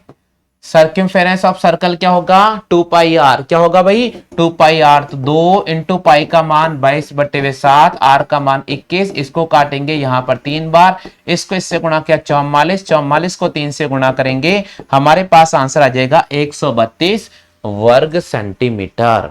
क्लियर हो चुका है आगे सभी के? चलो भाई आगे चलते हैं। 20वां क्वेश्चन क्या कह रहा है, एक वृत्त की त्रिज्या 7 सेंटीमीटर है, तो वृत्त की परिधि ज्ञात कीजिए। वृत्त की परिधि होगा 2 पाई आर, 2 इंटू पाई का मान 22/7 इंटू यहां 7 कट करेंगे, हमारे पास हो जाएगा 44। ये आंसर आ चुका हमारे पास में 44 सेंटीमीटर। भाई क्लियर हो चुका है सभी के? चलो आगे चलते भैया, नेक्स्ट क्वेश्चन की बात करते हैं। एक वृत्त का क्षेत्रफल आपके सामने दिया है भैया, वृत्त का क्षेत्रफल होता है पाई आर स्क्वायर, इसका वैल्यू दे रखा है 154। यहां से हम आर स्क्वायर का वैल्यू निकालेंगे, 154 में 22/7 का डिवाइड करेंगे, इसका भाग यहां पर 7 बार चला जाएगा, दोनों यहां पर आर का वैल्यू हमारे पास 7 आ जाएगा। आपसे पूछा व्यास ज्ञात कीजिए, डायमीटर होगा 2 इंटू रेडियस, तो यहां पर 2 को हम 7 से गुणा करेंगे, हमारे पास हो जाएगा 14 सेंटीमीटर। बिल्कुल यहां पर इसको राइट करेंगे। देखो क्षेत्रफल दे रखा पाई आर स्क्वायर बराबर 154 रखा, आर स्क्वायर का वैल्यू निकाला 154, 22/7 क्या 22 का भाग दिया 7 बार, 7 और 7 यहां 49 हो जाएगा, रूट निकालेंगे 7 हो जाएगा। आपसे डायमीटर पूछा है तो त्रिज्या का दुगना होता है डायमीटर। चलो भाई आगे चलते हैं। एक वृत्त का क्षेत्रफल 616 है, तो वापस वही लिखेंगे 616 बराबर पाई आर स्क्वायर, यहां से हम आर स्क्वायर के वैल्यू निकालेंगे 616 इंटू 7, और इसमें अपन 22 का डिवाइड करेंगे दोस्तों इसका भाग इसमें देंगे तो ये चला जाएगा हमारे पास में 28 बार चला जाएगा। हाँ 28 बार चला जाएगा। अब इसको लिखेंगे दोस्तों 7 इंटू 4 इंटू 7, अब 7 और 7 से 7 बार हो जाएगा, यहां से 2 बार हो जाएगा, तो आर का वैल्यू हो जाएगा 14 सेंटीमीटर। आपसे पूछा है व्यास ज्ञात कीजिए 20। हो गया भाई क्लियर। चलो आगे चलते हैं। एक आयत का क्षेत्रफल 600 वर्ग मीटर है, इनकी भुजा का अनुपात 3:2 है, तो क्या आयत का परिमाप ज्ञात कर सकते हैं आप? बताओ भाई, आयत का परिमाप ज्ञात कर सकते हैं? बिल्कुल कर सकते हैं। आयत का क्षेत्रफल होता है लंबाई इंटू चौड़ाई। क्या होता है? लंबाई इंटू चौड़ाई। अनुपात दे रखा तो हम लिखेंगे 3x इंटू 2x बराबर हम लिखेंगे यहां पर 600, यहां पर 3 और 2 होता है 6, ये कट जाएगा 100 बार। x को x से मल्टीप्लाई करेंगे, एक्स स्क्वायर, यहां से रूट निकालेंगे, हमारे पास हो जाएगा भैया 10। x का मान कितना हो जाएगा? 10। अब दोस्तों x का मान 10 अपन यहां रखेंगे और यहां रखेंगे, तो आयत का जो लेंथ हो जाएगा वो तो हो जाएगा 30 और आयत का जो ब्रेथ हो जाएगा वो हो जाएगा 20। परिमाप पूछा है, परिमाप होता है 2 लंबाई प्लस चौड़ाई, तो 2 इंटू यहां लिखूंगा 50 और बराबर आ जाएगा 100। क्लियर हो गया भाई? हर्ष भैया क्लियर हो चुका है? चलो भाई 100 यहां पर आ चुका है, क्लियर हो चुका है सभी के। चलो भाई आगे चलते हैं अगले क्वेश्चन की तरफ। नेक्स्ट क्वेश्चन क्या कह रहा है? एक आयत का क्षेत्रफल 4800 वर्ग मीटर है, इनकी भुजा का अनुपात 4:3 है, तो क्या आयत का परिमाप आप लोग याद कर सकते हो? क्या याद कर लोगे ना भैया? बिल्कुल कर लेंगे। यहां लिखेंगे 4800 बराबर यहां 12x स्क्वायर, इससे काटेंगे भैया हमारे पास हो जाएगा 400 x स्क्वायर, यहां से x का वैल्यू निकालेंगे 20 हो जाएगा। अब ये दोस्तों हमें यहां पर x का मान रखना है, यहां पर हो जाएगा 80 और यहां पर हो जाएगा 60। अब इन दोनों को जोड़ेंगे 140 और 140 को 2 से गुणा करेंगे, हमें परिमाप पूछा है 280 आ जाएगा। हो गया ना भैया क्लियर? कोई दिक्कत है? चलो आगे चलते हैं अगले क्वेश्चन की तरफ। एक वर्ग की भुजा 10 सेंटीमीटर है, तो वर्ग का परिमाप ज्ञात कीजिए। यानी वर्ग का परिमाप होता है 4 इंटू भुजा, तो यहां लिखेंगे 4 इंटू 10 बराबर 40। क्योंकि दोस्तों ये मैंने बेसिक क्लास दिया आपको लग रहा होगा सर ने बहुत इजी क्वेश्चन करा दिया, आज तो मजा आ गया, लड्डू फूट रहे होंगे, लेकिन ध्यान रखना ये बेसिक क्लास है। ये उन विद्यार्थियों के लिए इंपॉर्टेंट है जो 10+2 से तैयारी कर रहे हैं सीटी के लिए, उनके लिए तो हाई लेवल चला जाएगा, लेकिन बहुत लो लेवल क्लास है। अगर ये समझ में आ गई तो अगला स्टेप आपको बहुत अच्छी तरह समझ में आ जाएगा भाई। ठीक है आगे चलते भाई। अगला क्वेश्चन है, वर्ग की भुजा 20 सेंटीमीटर है, तो वर्ग का परिमाप ज्ञात करो। जल्दी से बताओ, टाइप करो जल्दी से। बिल्कुल 20 को किससे गुणा करेंगे? 4 से। कितना हो जाएगा? 80 हो जाएगा। कितना हो जाएगा भाई? 80 हो जाएगा। आगे चलते भैया। एक शंकु जिसकी त्रिज्या है 7 सेंटीमीटर, ऊंचाई आपको दे रखा है 12 सेंटीमीटर, ऊंचाई आपको दे रखा है 12 सेंटीमीटर, शंकु का आयतन ज्ञात कीजिए। 1/3 pi r square h. Volume of कौन होगा? 1/3 पाई आर स्क्वायर एच। तो यहां लिखेंगे माय डियर फ्रेंड्स 1/3, पाई का वैल्यू 22/7, आर का वैल्यू 7 इंटू 7 और एच का वैल्यू 12। यहां ये कैंसिल आउट हो गया, इसको काटेंगे भैया 4 बार, इसको इससे गुणा करेंगे, हमारे पास हो जाएगा 154, 154 को 4 से गुणा करेंगे, हमारे पास हो जाएगा 616। ये आ गया 616। सभी साथियों क्लियर हो चुका है? क्लियर हो गया भाई। चलो आगे बढ़ते हैं। अगला क्वेश्चन क्या कह रहा है? अगला क्वेश्चन है, शंकु की त्रिज्या 14 है और ऊंचाई है 33 सेंटीमीटर, शंकु का आयतन ज्ञात कीजिएगा। 1/3 pi r square H, 1/3 22/7, are का वैल्यू 14 इंटू 14 और एच का वैल्यू है 33। इसको काटेंगे 2 बार, इसको काटेंगे भैया 11 बार, इसको इससे गुणा किया 44 और 14 और 11 गुणा करके चेक करो कितना आएगा। बिल्कुल 14 को 4 से गुणा किया 56, 14 चौके 56, 611 अपन 11 से गुणा करेंगे, 11 छिके 66, 11 एकम 11, 7, फिर यहां आएगा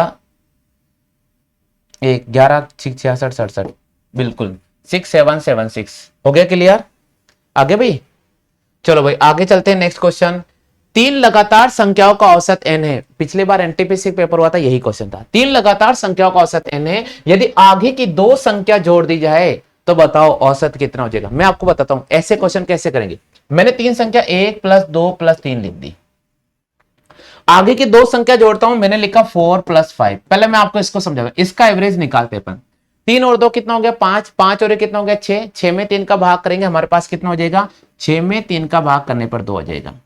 अब बोल रहा है अगली 2 संख्या जोड़ने पर नया औसत क्या होगा? तो एक बार देखो 6 यहां तक हो गया, 6 और 4 10, 10 और 5 15, 15, 5 का भाग करेंगे, हमारे पास हो गया 3। दोस्तों देखो यहां से 2 से कितना बढ़ोतरी हो गया? 1 बढ़ोतरी हो गया। तो यहां पर हो जाएगा औसत में 1 की बढ़ोतरी हो जाएगी। कभी भी क्वेश्चन ऐसा आता 1 2 3 4 5 करके आप कैलकुलेट करना है। ठीक है, चलो लास्ट क्वेश्चन की बात करते हैं।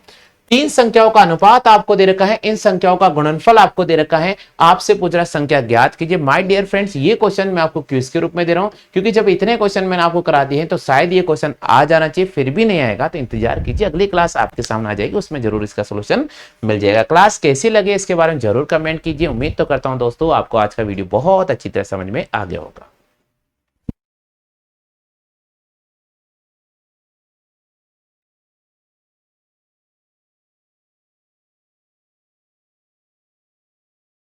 कीजिएगा। माय डियर फ्रेंड्स, यहां पर क्वेश्चन नंबर फर्स्ट आपके सामने स्क्रीन पर नजर आ रहा है कि उस घन का आयतन ज्ञात कीजिए जिसकी भुजा 8 सेंटीमीटर है। Find the volume of cube वो side is 8 centimetre. My dear friends, exam में जब ऐसा क्वेश्चन आता है तो कैसे सॉल्व करेंगे? सबसे पहले समझना पड़ेगा भाई घन होता क्या है। दोस्तों सबसे पहले घन वो होता है जिसकी सभी साइड इक्वल होती है, यानी क्यूब वो होता है जिसकी ऑल साइड्स इक्वल होती है। भैया क्यूब वो होता है जिसकी ऑल साइड क्या होती है? इक्वल होती है। बट क्यूबॉइड की ऑल साइड इक्वल नहीं होती है। जैसे मैंने आपके सामने सिंपल वे ये आपके सामने क्यूब ड्रॉ कर दिया है। ठीक है फ्रेंड्स, अब बात करते हैं दोस्तों यहाँ पर क्यूब की ऑल साइड जो होती है वो इक्वल होती है, यानी यहां पर होगा x सेंटीमीटर, इसको मैंने कंसीडर कर लिया है x सेंटीमीटर, और इसको मैंने कंसीडर कर लिया x सेंटीमीटर, इसको मैंने x मान लिया है, और इसको भी मैंने x मान लिया है, और इसको मैंने x मान लिया। ये सिंपल वे आपको समझाने के लिए मैंने एक डायग्राम बना दिया है। दोस्तों घन वे होता है जिसकी सभी भुजा क्या होती है? एक समान होती है। घन वे होता है जिसकी सभी भुजा क्या होती है? एक समान होती है। अब दोस्तों आपके सामने बोल रहा है घन का आयतन ज्ञात कीजिए जिसकी भुजा दे रखी है आपको 8 सेंटीमीटर। घन का आयतन ज्ञात करना है और उसकी भुजा आपको क्या दे रखी है? 8 सेंटीमीटर दे रखी है। माय डियर फ्रेंड्स देखिए यहां से बहुत इंपॉर्टेंट है, वॉल्यूम ऑफ क्यूब क्या होता है इसको आप समझना बहुत जरूरी है। तो वॉल्यूम ऑफ क्यूब की अगर मैं बात करूं फ्रेंड्स तो वो होता है हमारे पास में साइड की पावर 3, वो होता है दोस्तों साइड की पावर 3। यानी मैं लिखूंगा आपके सामने घन का आयतन, और घन का आयतन होता है भैया भुजा की पावर 3। घन का आयतन होता है भैया भुजा की पावर 3। ये पैटर्न आपको याद रखना बहुत जरूरी है, क्योंकि दोस्तों हर टॉपिक का आपको जो अगर मेंसुरेशन पढ़ने जा रहे हो आप तो आपको फॉर्मूले याद होना बहुत जरूरी है। जब तक आपको फॉर्मूले याद नहीं होंगे माय डियर फ्रेंड्स एग्जाम में कोई भी क्वेश्चन आएगा आपके लिए एक समस्या बनता रहेगा। इसलिए मैं आप सभी साथियों से बार बार रिक्वेस्ट करता हूं कि आप अगर मैथ इंप्रूवमेंट करना चाहते हो तो भैया फॉर्मूले अवश्य याद कर लीजिएगा। चलो भैया, तो घन का आयतन आपके सामने कितना है भाई? घन का आयतन हमारे पास में भुजा क्यूब। अब दोस्तों हमारे पास में साइड क्या दे रखी है? हमें 8 सेंटीमीटर दे रखा है। तो यहां पर लिखेंगे 8 की पावर 3, और 8 की पावर 3 क्या हो जाएगा? 8 इंटू 8 इंटू 8। अब फ्रेंड्स 8 को 8 से मल्टीप्लाई करेंगे 64 होगा, और 64 को वापस अगर मैं 8 से मल्टीप्लाई करूंगा तो 512 हो जाएगा, यानी 512। और यहां घन सेंटीमीटर क्यूब या सेंटीमीटर क्यूब लिखूंगा। तो फिलहाल इसका आंसर हो जाएगा भैया ऑप्शन संख्या सी। बिल्कुल पहले क्वेश्चन का सही जवाब होगा भाई ऑप्शन संख्या सी। पहले क्वेश्चन का सही जवाब होगा भैया ऑप्शन संख्या सी। चेक करो भाई आप सभी साथियों का आंसर आ चुका है क्या? चेक करो भाई आप सभी साथियों का आंसर आ चुका है क्या? पहले क्वेश्चन का सही जवाब होगा भाई ऑप्शन संख्या सी। सभी साथियों का आंसर आ चुका है। उस घन का आयतन ज्ञात कीजिए जिसकी भुजा 8 सेंटीमीटर है। तो उस घन का आयतन ज्ञात करना है जिसकी भुजा 8 सेंटीमीटर है। तो माय डियर फ्रेंड्स इसका जो वॉल्यूम हो जाएगा वो हो जाएगा 512 सेंटीमीटर क्यूब। सभी साथियों का आंसर आ चुका है भाई? हाँ भाई सभी साथियों का आंसर आ चुका है। चलो भाई नेक्स्ट क्वेश्चन की बात करते हैं। नेक्स्ट क्वेश्चन की बात करते हैं दोस्तों। अब दोस्तों ये देखिएगा यहां दे रखा find the volume of cube वो साइड इज 8 सेंटीमीटर। अब इसको कैसे करेंगे? वही क्वेश्चन है भैया, वही क्वेश्चन है। इसको लिखेंगे x की पावर 3 यानी 8 इंटू 8 इंटू 8, और इसको मल्टीप्लाई करके सॉल्व कर लेंगे 512 सेंटीमीटर क्यूब। ठीक है भाई, क्लियर हो चुका है सभी को? सभी साथियों क्लियर हो चुका है? वॉल्यूम ऑफ क्यूब क्या होगा साथियों? Side cube. Volume of cube क्या होगा? Side cube. किसके इक्वल होगा? साइड क्यूब, यानी भुजा की पावर 3 के इक्वल हो जाएगा।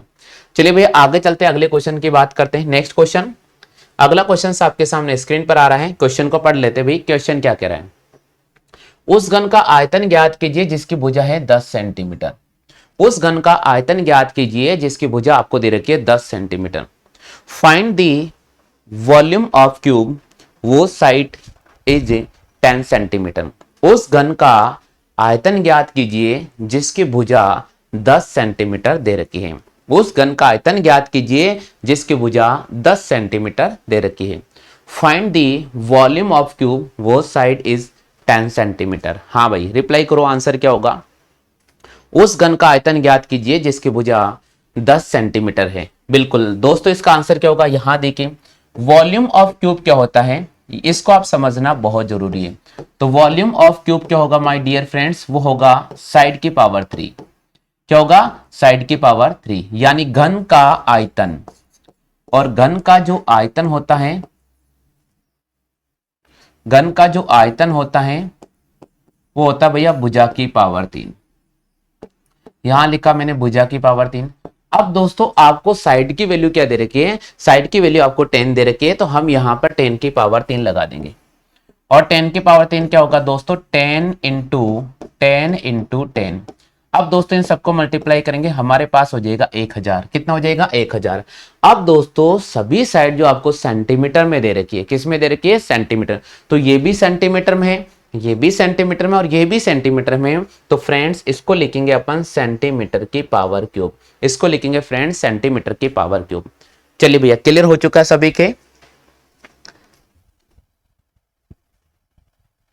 हाँ भाई चेक करो, सभी साथियों क्लियर हो चुका है क्या?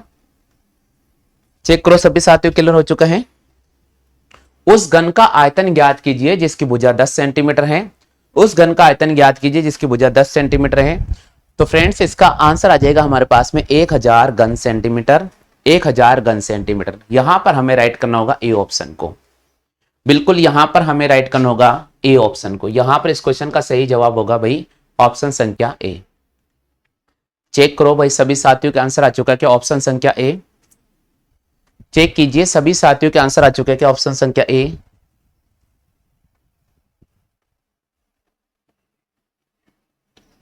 चलो भाई अगले क्वेश्चंस की तरफ चलते हैं। नेक्स्ट क्वेश्चन क्या कह रहा है इसको आप समझने का प्रयास कीजिएगा माय डियर फ्रेंड्स। अगला क्वेश्चन स्क्रीन पे नजर आ रहा है। Find the volume of cube वो साइड इज 10 सेंटीमीटर। ये जो क्वेश्चन एक देखिए हिंदी मीडियम में दिया जा रहा है और एक इंग्लिश मीडियम से दिया जा रहा है। बाइलिंगुअल हम आपको यहाँ पढ़ाने का पूरा प्रयास कर रहे हैं माय डियर फ्रेंड्स, क्योंकि दोस्तों बहुत सारे विद्यार्थी होते हैं जो उनका मीडियम इंग्लिश होता है, बहुत सारे विद्यार्थी होते हैं हिंदी मीडियम होता है, क्वेश्चन सेम होते हैं, इसलिए वन टाइम में दोनों को पढ़ाना, इसलिए हमने एक बार इंग्लिश रखा है और एक बार हिंदी रखा है ताकि आप सभी के कॉन्सेप्ट क्लियर हो जाए। हाँ भाई, find the volume of cube वो साइड इज 10 सेंटीमीटर। तो वॉल्यूम ऑफ क्यूब क्या होगा बताओ जल्दी से? वॉल्यूम ऑफ क्यूब क्या होगा? वॉल्यूम ऑफ क्यूब होगा x की पावर 3। और यहां पर x का वैल्यू आपको क्या गिवन है? 10 सेंटीमीटर। तो हम 10 की पावर क्यूब करेंगे, यहां पर आ जाएगा 1000। और यहां पर अपन लिखेंगे सेंटीमीटर क्यूब। यहां पर हमें राइट करना होगा ए ऑप्शन को। बिल्कुल यहां पर हमें ए ऑप्शन पर क्लिक करना होगा। यहां पर हमें ए ऑप्शन पर क्लिक करना होगा। हाँ भाई, सभी साथियों के यहां तक क्लियर हो चुका है भाई? रिप्लाई करो जल्दी से। देखिए अगर आपको किसी को भी कहीं भी प्रॉब्लम हो, कोई समस्या हो तो आप पूछ सकते हैं। चलो भाई, किसी को कोई समस्या नहीं है, आगे बढ़ जाते भाई। नेक्स्ट क्वेश्चन की बात करते हैं। नेक्स्ट क्वेश्चन क्या कह रहा है उसको समझने का प्रयास कीजिए। क्वेश्चन कह रहे हैं कि उस घन का पृष्ठीय क्षेत्रफल ज्ञात कीजिए जिसकी भुजा आपको 10 सेंटीमीटर दे रखी है। टोटल सरफेस एरिया अपन को निकालना है और हमें साइड दे रखा है दोस्तों 10 सेंटीमीटर। उस घन का पृष्ठीय क्षेत्रफल ज्ञात कीजिए जिसकी भुजा आपको दे रखी है 10 सेंटीमीटर। अब दोस्तों मैं आपको एक चीज बताता हूं, पृष्ठीय क्षेत्रफल होता क्या है इसको समझना बहुत ही इंपॉर्टेंट है माय डियर फ्रेंड्स। यहां पर मैं आपके सामने क्यूब ड्रॉ कर रहा हूं, इसको आप समझने का प्रयास कीजिएगा। देखिए घन की जो क्यूब है उसकी ऑल साइड्स आर इक्वल होती हैं, तो सभी साइड इसकी क्या होगी भैया? इक्वल होगी। हमने वॉल्यूम ऑफ क्यूब पढ़ा था, हमने घन का आयतन पढ़ा था। घन का आयतन क्या पढ़ा था जल्दी से बताइए? भुजा की पावर 3 पढ़ा था ना। तो यहां पर हमें कह रहे हैं कि पृष्ठीय क्षेत्रफल। अब पृष्ठीय क्षेत्रफल क्या होता है वो आप समझिएगा। हम पृष्ठीय क्षेत्रफल की बात कर रहे हैं, हम टोटल सरफेस की बात कर रहे हैं।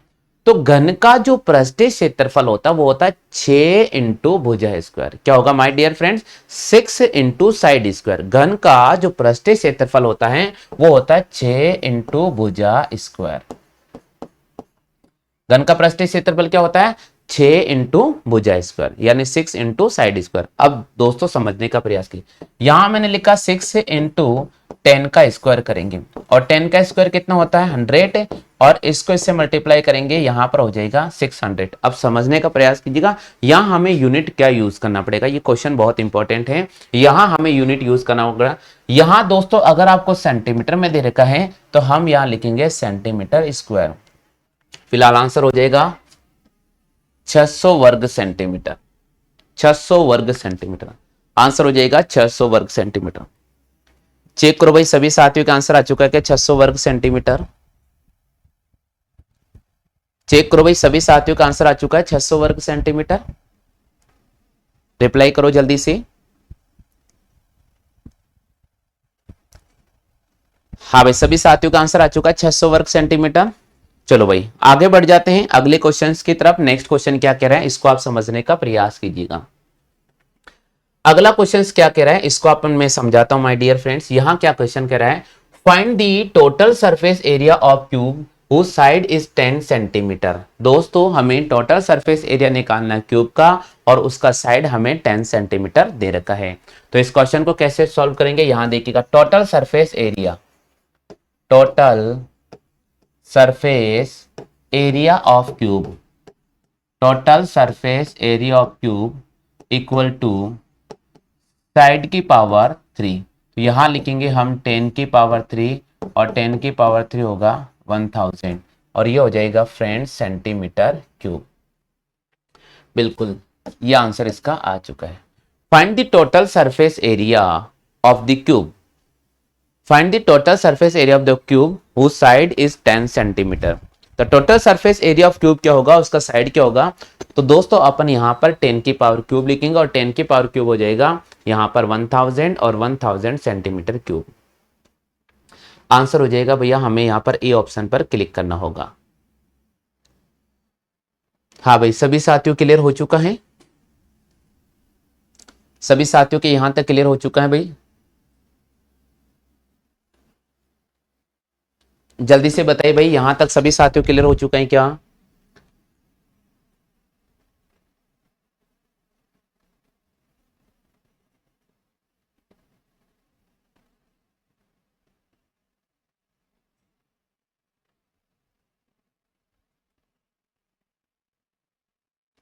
कॉपी कर लिया सभी ने।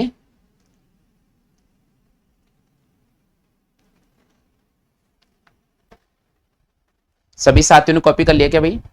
चलो आगे बढ़ जाते हैं नेक्स्ट क्वेश्चन की बात करते हैं। अगला क्वेश्चन क्या कह रहा है इसको समझने का हम प्रयास करते हैं। नेक्स्ट क्वेश्चन आपको स्क्रीन पे नजर आ रहा है, चलो भाई इसको भी आप समझ लीजिएगा। क्वेश्चन क्या कह रहे हैं, क्वेश्चन कह रहे हैं कि उस घन का पृष्ठीय क्षेत्रफल ज्ञात कीजिए जिसकी भुजा है 40 सेंटीमीटर। उस घन का पृष्ठीय क्षेत्रफल ज्ञात कीजिए जिसकी भुजा आपको दे रखी है 40 सेंटीमीटर। रिप्लाई करो भाई आंसर क्या होगा। उस घन का पृष्ठीय क्षेत्रफल ज्ञात कीजिए जिसकी भुजा आपको दे रखी है 40 centimetre. Find the total surface area of cube whose side is 10 centimetre.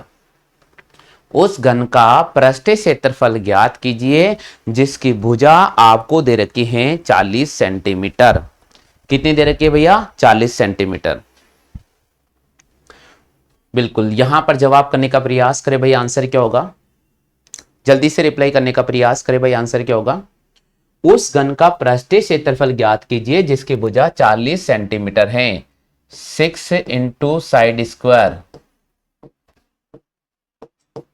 6 into 40 का स्क्वायर और यहां पर हो जाएगा 6 इंटू, इसको इससे मल्टीप्लाई करेंगे सेंटीमीटर स्क्वायर। चेक करो भाई ये ऑप्शन में नजर आ रहा है क्या। बिल्कुल सी ऑप्शन पर हम राइट करेंगे, सी ऑप्शन पर हम यहां पर क्लिक करेंगे my dear friends. C option इसका राइट आंसर होगा, सी ऑप्शन इसका राइट आंसर होगा भाई। चेक कर लो भाई आप सभी के आंसर आ रहे हैं क्या सी ऑप्शन।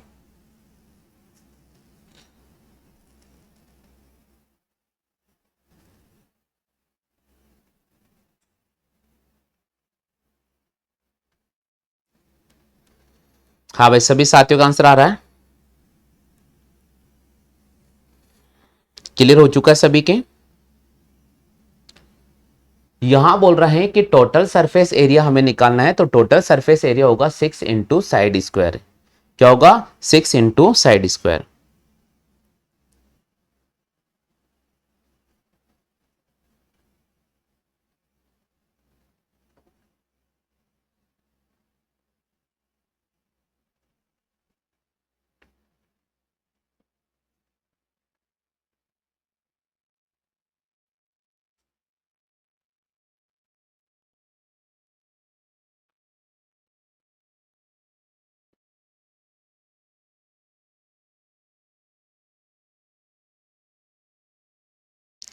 सभी ने कॉपी कर लिया भैया? जल्दी से बताइएगा।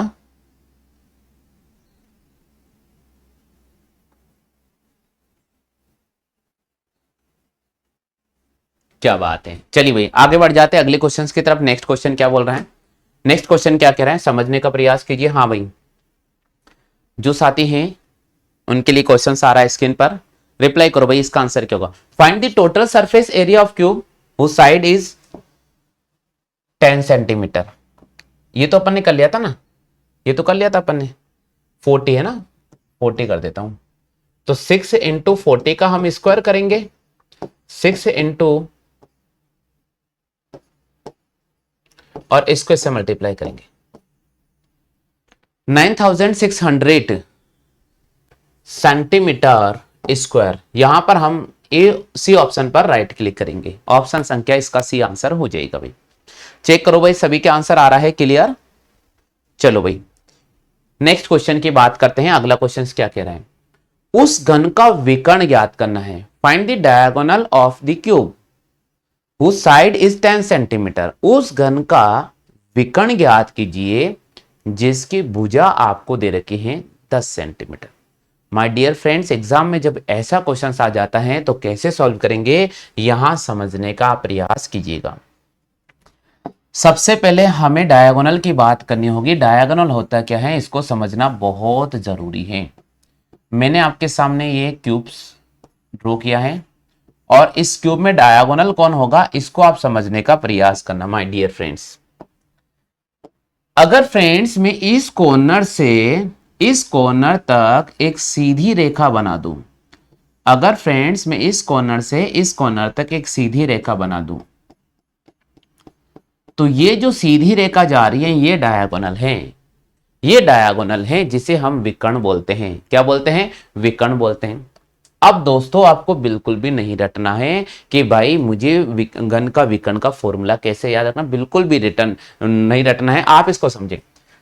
यहां पर इसके ऊपर अगर मैं टॉर्च से रोशनी करूं, यहां पर मैंने एक टॉर्च से रोशनी करी और रोशनी करने पर देखिए फ्रेंड्स इसकी जो यहां पर डार्कनेस सतह है, छाया यहां पर जाएगी, इसकी शेडो यहां बनेगी और इसकी शेडो यहां बनेगी। तो छाया इस पर भी गिरेगी, छाया इस पर भी गिरेगी और छाया इस पर भी गिरेगी। क्लियर हो चुका है? तो यहां पर 1 साइड, यहां पर 2 साइड और यहां पर 3 साइड। तो दोस्तों देखिए मैंने लिखा 1 साइड, 2 साइड और 3 साइड, तो इसे मैं लिखूंगा डायगोनल ऑफ ए क्यूब, यानी घन का विकर्ण क्या होगा? तो घन का जो विकर्ण होगा वो हो जाएगा फ्रेंड्स भुजा की पावर √3। घन का विकर्ण क्या होगा? घन का जो विकर्ण हो जाएगा वो हो जाएगा भुजा की पावर 3। कितना हो जाएगा? भुजा की पावर 3। अब दोस्तों इसको फिर से समझने का प्रयास कीजिए। घन की भुजा हो जाएगी, घन का विकर्ण हो जाएगा भुजा की पावर 3, तो यहां लिखेंगे diagonal of the cube, diagonal of the cube. और वो हमारे पास में क्या होगा? वो हमारे पास में हो जाएगा साइड की पावर 3। क्या हो जाएगा माय डियर फ्रेंड? साइड की पावर 3। यहां तक सभी साथियों क्लियर हो चुका है? यहां तक सभी साथियों क्लियर हो चुका है माय डियर फ्रेंड्स? रिप्लाई करो। आप सभी के यहां तक क्लियर हो चुका है क्या? हाँ भाई सभी क्लियर हो चुका है, बिल्कुल। तो यहां पर हमें बोल रहा है माय डियर फ्रेंड्स कि घन का विकर्ण 10 सेंटीमीटर है। घन की भुजा 10 सेंटीमीटर है, तो आपको बोल रहा है कि डायगोनल उसका फाइंड कीजिएगा। Find the diagonal of the cube वो साइड इज 10 सेंटीमीटर। घन का विकर्ण ज्ञात कीजिए, जबकि घन की भुजा 10 सेंटीमीटर है, तो हम लिखेंगे 10√3 सेंटीमीटर। और यहां पर हम राइट करेंगे भाई ऑप्शन संख्या बी। यहां पर हम राइट करेंगे भैया ऑप्शन संख्या बी। चेक करो माय डियर फ्रेंड्स, आप सभी के आंसर आ चुका है क्या? चेक करो माय डियर फ्रेंड्स, आप सभी के आंसर आ चुका है क्या? बिल्कुल चेक कीजिए माय डियर फ्रेंड्स, आप सभी के आंसर आ चुका है। क्या बात है, आ गया भाई सभी के आंसर? किसी को कोई डाउट है? किसी को कोई डाउट है क्या भाई? नहीं डाउट है, बढ़ जाए आगे, कोई दिक्कत तो नहीं है? यहां तक कोई दिक्कत है क्या भाई? नहीं है, चलो भाई आगे बढ़ जाते हैं। आगे बढ़ जाते हैं भाई, अगला क्वेश्चन क्या कह रहा है इसको समझने का प्रयास कीजिएगा।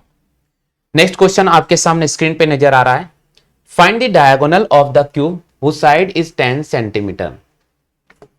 तो यहां लिख रहा हूं मैं diagonal of the cube equal to side √3। तो यहां लिखेंगे, हमें साइड जो गिवन है वो हमें 10 सेंटीमीटर दे रखा है, तो यहां से मैं लिखूंगा 10√3 सेंटीमीटर। ये इसका आंसर आ जाएगा 10√3 सेंटीमीटर। ये दोस्तों देखिए इसका आंसर हो गया।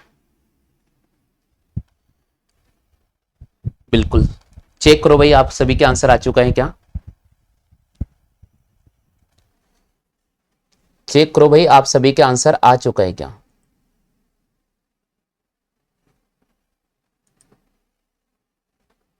सभी साथियों के आंसर वेरी कर चुका है भाई? सभी साथियों का आंसर वेरी कर चुका है क्या भाई? जल्दी से रिप्लाई करो।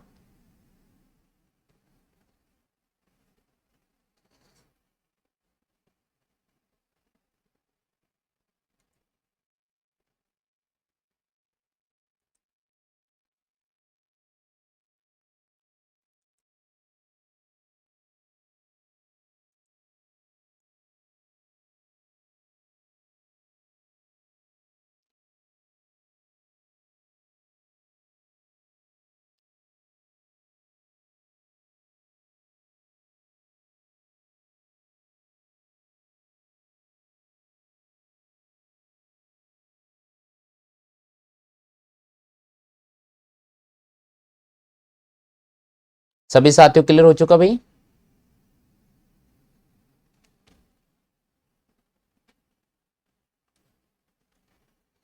चलिए आगे बढ़ जाते हैं, अगले क्वेश्चंस की मैं बात करता हूं। नेक्स्ट क्वेश्चन क्या कह रहे हैं इसको आप समझने का प्रयास करें भाई।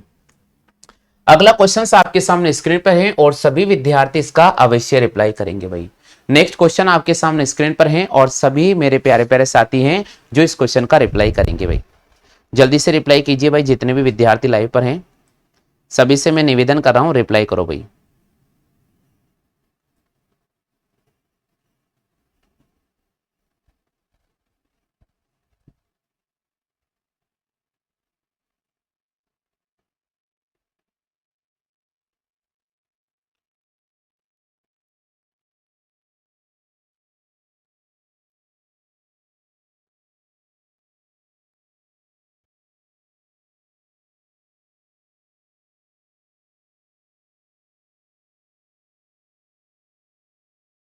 क्या बात है, सभी साथियों का आंसर आ चुका भाई?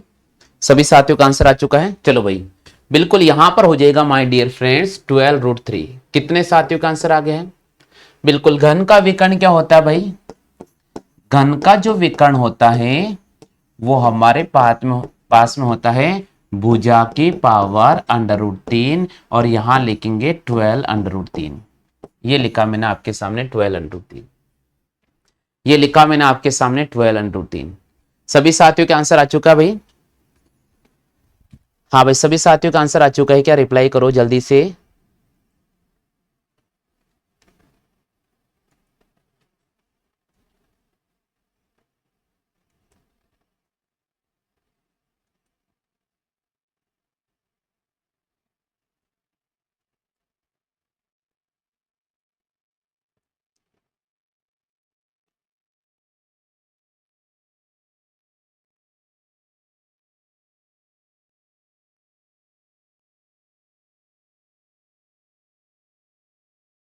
चलिए नेक्स्ट क्वेश्चन की बात करते हैं माय डियर फ्रेंड्स। अगला क्वेश्चन क्या स्क्रीन पे नजर आ रहा है, आप उसको समझने का प्रयास करें भाई। नेक्स्ट क्वेश्चन कह रहा है उस घन का विकर्ण ज्ञात कीजिए जिसकी भुजा 10 सेंटीमीटर। हमने कर लिया था 10√3, कर लिया था भैया। बिल्कुल, अगला क्वेश्चन है उस घन का आयतन ज्ञात कीजिए जिसका विकर्ण आपको दे रखा है दोस्तों 4√3 सेंटीमीटर। जल्दी से बताओ भाई, जल्दी से जवाब दो भाई, आप में से किसी साथी को आंसर आ रहा है तो जल्दी से रिप्लाई करो भाई, आप में से किसी साथी को आंसर आ रहा है तो।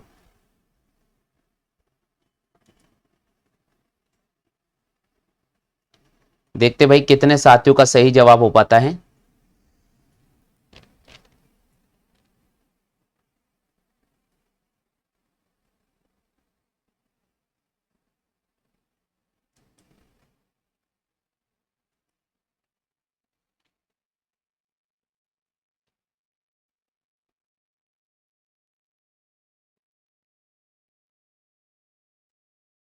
बिल्कुल, यहां मैक्सिमम साथियों ने रिप्लाई करने का प्रयास किया भैया, मैक्सिमम साथियों ने रिप्लाई करने का प्रयास किया है।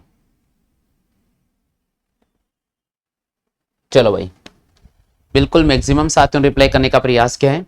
उस घन का आयतन ज्ञात कीजिए जिसका विकर्ण दे रखा है 4√3 सेंटीमीटर। कैसे सॉल्व करेंगे यहां समझो भाई, यहां समझिएगा भैया। उस घन का आयतन ज्ञात कीजिए जिसका विकर्ण क्या दे रखा है 4√3। भैया घन का आयतन क्या होता है पहले आप समझो। घन का आयतन होता है भुजा की पावर 3। घन का आयतन होता है भुजा की पावर 3। घन का आयतन होता है भुजा की पावर 3। क्लियर हो चुका। अब दोस्तों the find the volume of cube whose side is 4√3। समझने का प्रयास कीजिएगा। उस घन का आयतन ज्ञात कीजिए जिसकी भुजा हमें दे रखी है। तो दोस्तों यहां पर हम लिखेंगे घन का आयतन आपको क्या दे रखा है, घन का आयतन आपको दे रखा है भैया भुजा की पावर 3 और इसका मान दे रखा है 4√3। सॉरी विकर्ण, जिसका विकर्ण दे रखा, विकर्ण दे रखा भैया, एक मिनट। अब घन का विकर्ण क्या होता है इसको समझे भैया। घन का विकर्ण क्या होता है, घन का जो विकर्ण होता है वो होता है भुजा की पावर 3 और विकर्ण की वैल्यू दे रखी है भैया 4√3 बराबर मैंने लिखा यहां भुजा की पावर, सॉरी घन का विकर्ण होता है भुजा √3। एक मिनट, यहां लिखा मैंने भुजा √3। अब दोस्तों √3 से √3 कट गया। अब हमारे पास में भुजा की वैल्यू आ गई है 4 सेंटीमीटर। भुजा की वैल्यू हमारे पास में कितने आ गई है, भुजा की वैल्यू हमारे पास में आ गई है 4 सेंटीमीटर। भाई क्लियर हो चुका है, क्लियर हो चुका। भुजा की वैल्यू क्लियर हो चुका। भुजा की वैल्यू कितनी है भैया 4 सेंटीमीटर। बिल्कुल हम यहां पर 4 सेंटीमीटर पे क्लिक करेंगे, 4 सेंटीमीटर क्लिक करेंगे।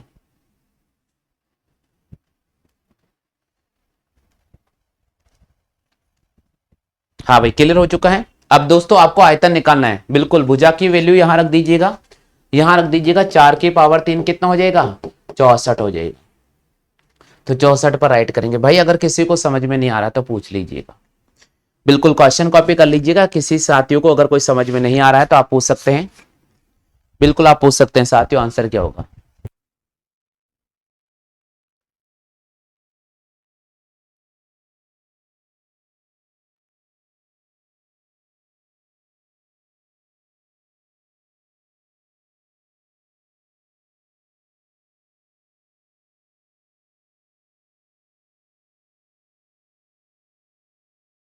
सभी ने कॉपी कर लिया है। हाँ भाई सभी विद्यार्थियों ने कॉपी कर लिया है क्वेश्चन को, सभी विद्यार्थियों ने क्वेश्चन को कॉपी कर लिया है क्या भाई।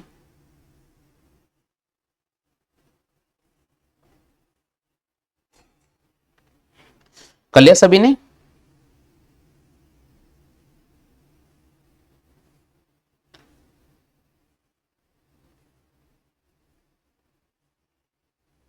चलो भाई आगे चलते हैं। बिल्कुल बहुत बहुत धन्यवाद आपका। चलिए भाई आगे चलते हैं अगले क्वेश्चंस की तरफ। हाँ भाई अगला क्वेश्चंस, थोड़े बने रहिएगा, फाइल ओपन कर लेता हूं।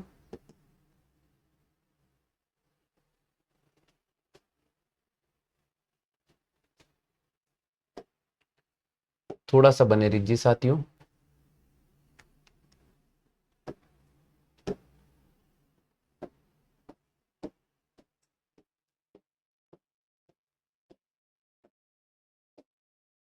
बिल्कुल अगला क्वेश्चन आपके सामने स्क्रीन पर है।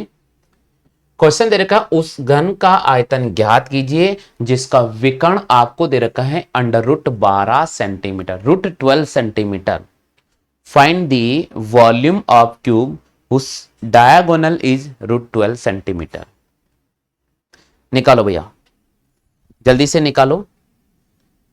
देखते हैं कितने साथियों का सही जवाब आता है। कितने साथियों का सही जवाब आता है।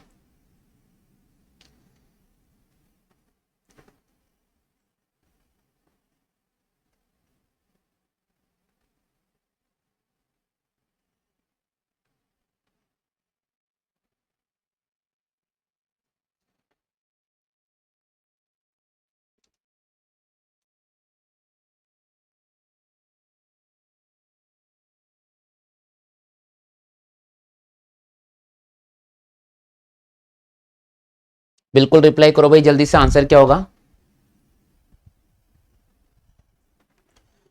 बिल्कुल छोटा सा क्वेश्चन है भाई।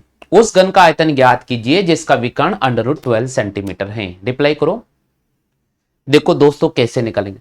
√12 सेंटीमीटर है, इसको समझने का प्रयास कीजिए। आपको डायगोनल दे रखा है, आपको डायगोनल दे रखा है और वो दे रखा है √12 सेंटीमीटर। इसको हम कैसे लिखेंगे?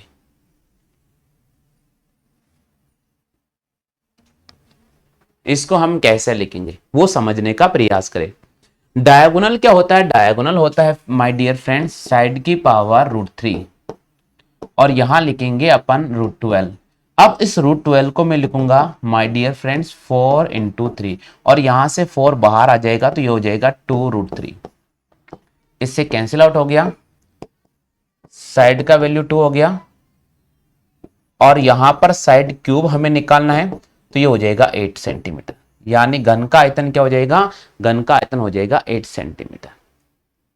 घन का आयतन हो जाएगा 8 सेंटीमीटर। बिल्कुल चेक करो भाई, सभी के घन का आयतन 8 सेंटीमीटर आ चुका है क्या?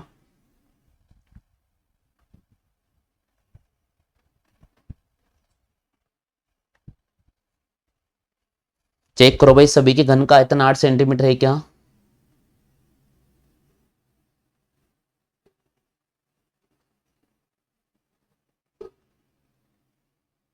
हो गया भाई क्लियर?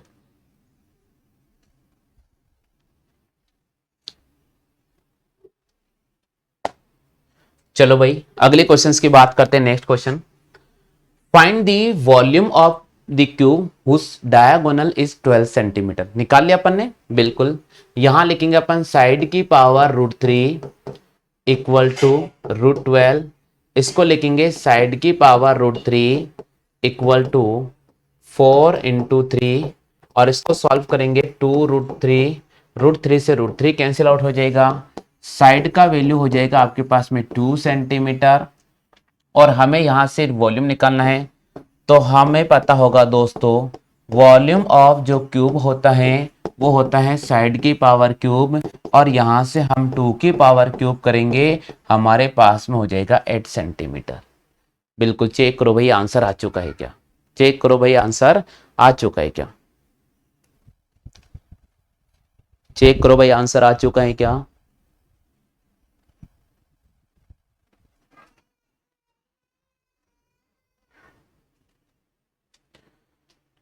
चेक करो भाई आंसर आ चुका है क्या सभी के?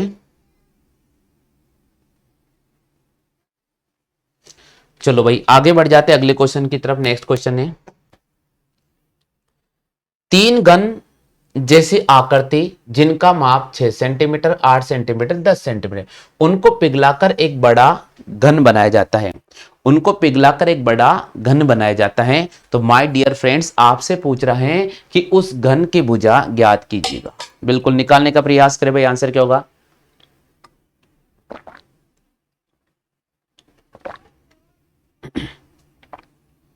हाँ भाई जल्दी से निकालने का प्रयास करें, आंसर क्या होगा?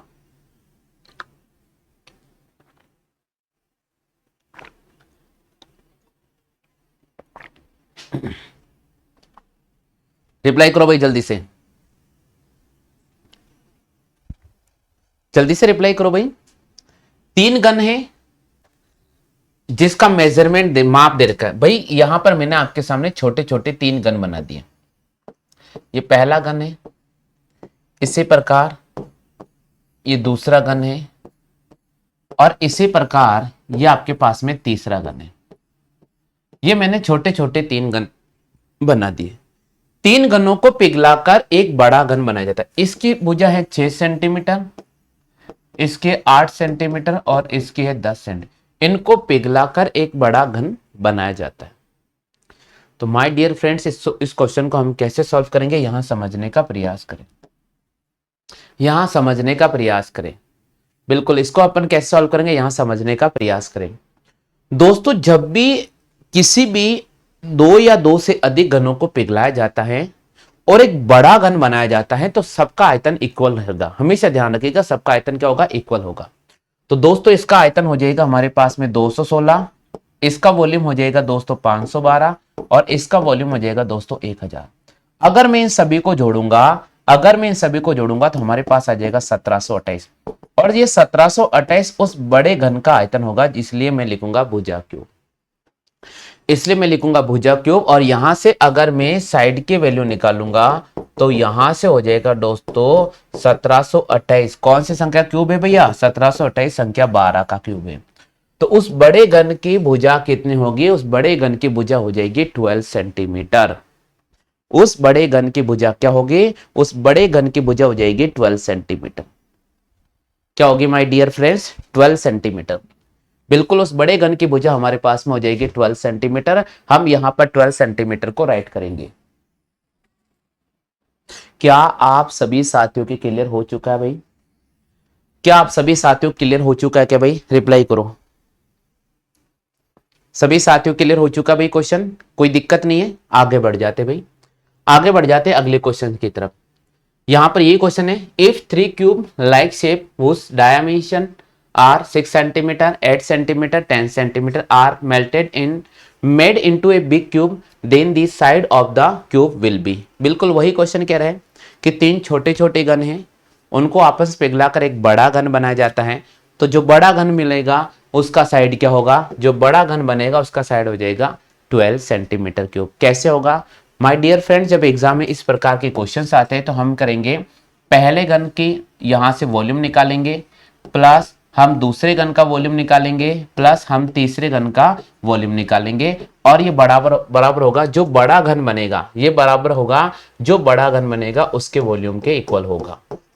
ठीक है भैया, तो यहां से हमारे पास हो जाएगा 6 क्यूब, 8 क्यूब प्लस 10 क्यूब, 216, 512 और 1000। इनको जोड़ेंगे 1728 और इसका अपन क्यूब रूट निकालने का प्रयास करेंगे, हमारे पास हो जाएगा 12। तो यहां पर राइट करेंगे 12 सेंटीमीटर, यहां पर राइट करेंगे भाई 12 सेंटीमीटर। बिल्कुल, यहां पर अपन को 12 सेंटीमीटर को राइट कर देना होगा। 12 सेंटीमीटर को हम यहां पर राइट कर देंगे। सभी साथियों का आंसर आ चुका भाई?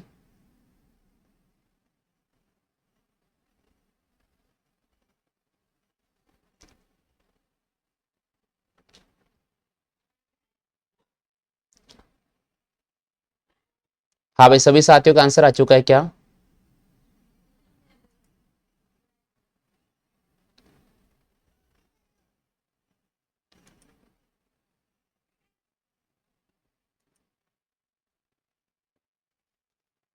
हो गया क्लियर? चलो भाई, आगे बढ़ जाते हैं अगले क्वेश्चंस की तरफ। नेक्स्ट क्वेश्चन क्या कह रहा है उसको आप समझने का प्रयास करें। दो घनों के जो आयतन है उनका अनुपात दे रखा है दोस्तों 27:1। इनकी भुजाओं के अनुपात ज्ञात कीजिए। माय डियर फ्रेंड्स, जब एग्जाम में ऐसा क्वेश्चन आता है तो कैसे सॉल्व करें। दो घन हैं जिनके आयतनों का अनुपात दे रखा है 27:1 और इनके भुजाओं का अनुपात आपसे पूछा जा रहा है। क्या पूछा जा रहा है? इनकी भुजाओं का अनुपात आपसे पूछा जा रहा है। तो ऐसे प्रश्नों को कैसे सॉल्व करेंगे, यहां समझने का प्रयास कीजिएगा, यहां समझने का आप प्रयास कीजिएगा। दोस्तों, क्वेश्चन का लैंग्वेज हमें दे रखा है कि दो घन हैं जिनकी आयतनों का अनुपात दे रखा है, यानी x1 क्यूब और यहां लिखा मैंने x2 क्यूब, और इनका अनुपात दे रखा है दोस्तों 27:1। यहां से x1 का वैल्यू निकालेंगे तो हमारे पास आ जाएगा 3 और यहां से x2 का वैल्यू निकालेंगे तो हमारे पास हो जाएगा 1। पता चल गया भाई कैसा आ गया? तो आपसे पूछा उनके भुजाओं का अनुपात ज्ञात कीजिए। ये थोड़ा ऑप्शन मिस्टेक है भैया, ये ऑप्शन मिस्टेक है ना, ये टाइप करने में सर ने मिस्टेक कर दिया होगा। तो उनकी भुजाओं का अनुपात ज्ञात कीजिएगा तो हो जाएगा 3:1। क्या हो जाएगा दोस्तों? 3:1। उनकी भुजाओं का अनुपात कितना हो जाएगा? 3:1। क्या हो जाएगा दोस्तों? 3:1। दो गण हैं जिनके आयतनों का अनुपात दे रखा है, इनकी भुजाओं का अनुपात पूछा है तो हमने निकाले यहाँ पर 3:1। सभी साथियों क्लियर हो चुके हैं क्या? क्योंकि आयतन है ना, 3 का क्यूब करेंगे 27 और 1 का क्यूब करेंगे 1। चलो भाई आगे चलते हैं, नेक्स्ट क्वेश्चन। दो गण हैं जिनके आयतनों का आपके सामने अनुपात दे रखा है और वो अनुपात दे रखा है 729 और 512। अब 729 कौन सी संख्या क्यूब है भैया? 9 का क्यूब है। और 512 कौन सी संख्या क्यूब है? 8 का क्यूब है। तो आपसे पूछ रहा है कि उनके आयतनों भुजाओं का अनुपात ज्ञात कीजिए। तो दोस्तों भुजा की वैल्यू हो जाएगी हमारे पास में, हमें भुजा का अनुपात ज्ञात करना, तो भुजा 1 और यहां लिखा मैंने आपके सामने भुजा 2, तो यहां लिखेंगे फ्रेंड्स 9:8। 9:8। क्यों ऐसा क्वेश्चन से कैसे पता? भाई आपको सीधी सी बात बोल रही है कि दो घन जिनके आयतनों का अनुपात, आपको यहां वॉल्यूम दे रखा है, आपको यहां वॉल्यूम ऑफ क्यूब दे रखा है, तो वॉल्यूम ऑफ क्यूब दे रखा है 729। तो आपको चेक करना होगा भाई 729 किसका वॉल्यूम हो सकता है, कौन सी संख्या है जिसका क्यूब हो सकता है, कौन सी संख्या है जिसका क्यूब हो सकता है। तो हमें पता चला है कि 9 का क्यूब कितना होगा? 729। 9 का क्यूब कितना होगा? 729। क्लियर हो चुका भैया? और 8 का क्यूब हो जाएगा 512। तो यहां से हो जाएगा 9:8। चलो नेक्स्ट क्वेश्चन की बात करते हैं my dear friends. Next question है 15 सेंटीमीटर भुजा वाले, 15 सेंटीमीटर भुजा वाले घन में से 3 सेंटीमीटर भुजा के छोटे घन काटे जाएं तो ऐसे कुल कितने घन बनेंगे? ऐसे कुल कितने घन बनेंगे? ऐसे कुल कितने घन बनेंगे? हाँ भाई रिप्लाई करो जल्दी से, जल्दी से रिप्लाई करो भाई, आंसर क्या होगा? जल्दी से रिप्लाई करो भाई, आंसर क्या होगा?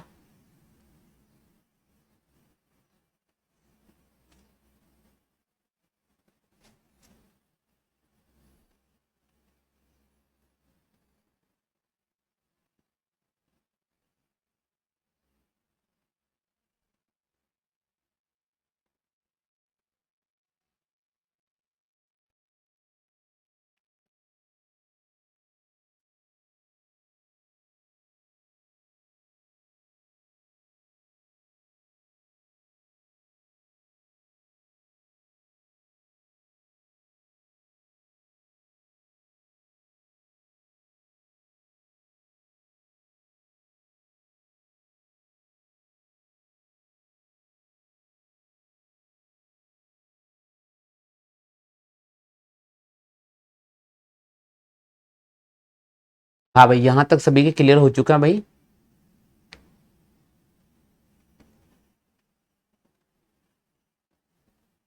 हाँ भाई क्वेश्चन रीड करो, क्वेश्चन रीड करो भाई, क्या दे रखा है क्वेश्चन पढ़े। 15 सेंटीमीटर भुजा वाले घन में से 3 सेंटीमीटर भुजा के छोटे घन काटे जाएं, 3 सेंटीमीटर भुजा के छोटे घन काटे जाएं तो आपसे पूछा जा रहा है कुल छोटे घनों की संख्या ज्ञात करो, ऐसे कुल कितने घन बनेंगे? अपन लिखेंगे बड़े घन की भुजा और उसमें डिवाइड करेंगे छोटे घन की भुजा, उसमें डिवाइड करेंगे छोटे घन की भुजा।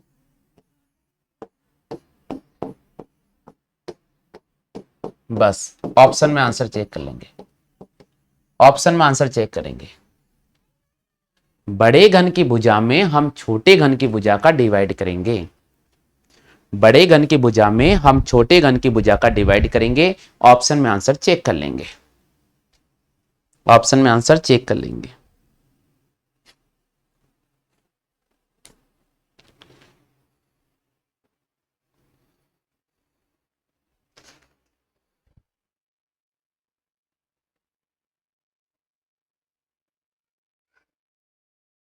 क्लियर हो चुका भाई, सभी के आंसर आ चुका है।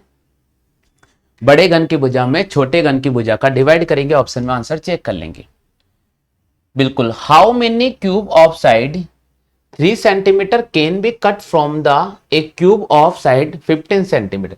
ये बोल रहे हैं कि ऐसे कुल कितने छोटे गन बनाए जा सकते हैं जो 15 सेंटीमीटर भुजा वाले गन में से कट किए जाएंगे। तो हम लिखेंगे 15 और यहां लिखेंगे 3 हमेशा ध्यान रखें, बड़े घन की भुजा में हमेशा छोटे घन की भुजा का डिवाइड किया जाता है। कितने घन कट किए जाएंगे वो सारे के सारे निकल जाते हैं। तो यहां से कट करेंगे 5 टाइम, यहां से कट करेंगे 5 टाइम और यहां से कट करेंगे 5 टाइम, गुणा करेंगे 125। आंसर हो जाएगा भैया सी ऑप्शन। सी ऑप्शन इसका सही जवाब होगा। सी ऑप्शन इसका सही जवाब होगा। माय डियर फ्रेंड्स, चेक करो जल्दी से, चेक करो सभी का आंसर आ चुका है क्या सी? चलो भाई आगे चलते हैं, नेक्स्ट क्वेश्चन की बात करते हैं। 20 सेंटीमीटर भुजा वाले गन में से 5 सेंटीमीटर भुजा के छोटे गन कितने गन काटे जा सकते हैं? बिल्कुल, तो 20 और यहां लिखेंगे 5 गुणा 5, 4 बार इसको काटेंगे, 4 बार इसको काटेंगे, 4 बार सबको आके गुणा करेंगे, 64 हो जाएगा, 64। देखो आ गया आंसर सभी के, आ गया सभी के? बताओ भाई क्लास समझ में आ गई आप सबको? बताओ भाई क्लास समझ में आ गई आप सभी को? अरे क्यों समझ में नहीं आएगी? जहां शैलेंद्र रावत सर पढ़ा रहे तो समझ में तो आनी है। शैलेंद्र रावत सर की क्लास देख रहे हो तो समझ में तो आनी है भाई, बिल्कुल आनी है, सभी को आनी है।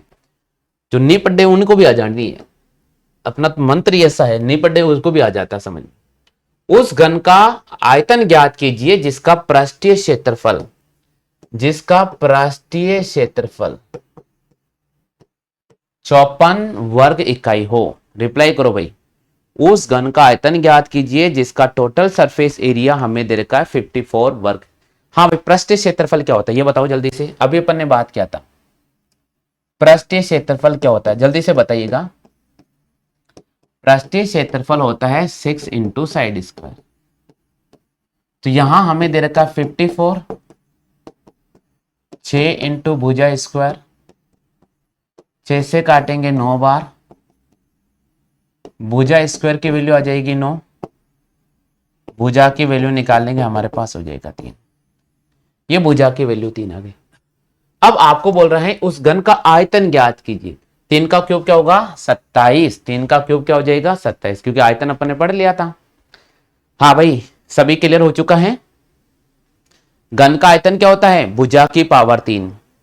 घन का आयतन क्या होता है? भुजा की पावर 3। तो भुजा की पावर 3 अपन यहां करेंगे, भुजा की पावर 3 अपन यहां करेंगे तो 27 आंसर आ जाएगा, 27 आंसर आ जाएगा। हाँ भाई क्लियर हो चुका है यहां तक? जल्दी से बताओ भाई, यहां तक सभी साथियों क्लियर हो चुका है क्या? यहां तक सभी साथियों क्लियर हो चुका भाई?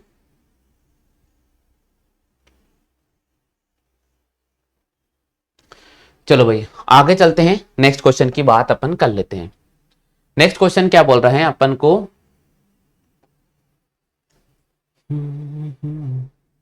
एक मिनट थोड़े बने रहिए भैया।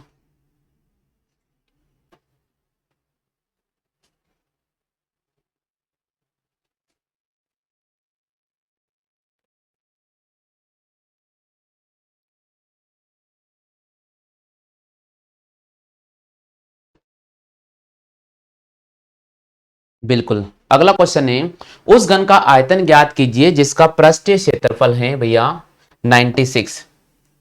तो 6 इंटू भुजा स्क्वायर बराबर लिखेंगे 96, भुजा स्क्वायर की वैल्यू निकालेंगे, 96 में 6 का डिवाइड करेंगे, 6 टाइम चला जाएगा, भुजा की वैल्यू अपन निकालेंगे, अंडर रूट 16 करेंगे, यहां से 4 सेंटीमीटर आ जाएगा।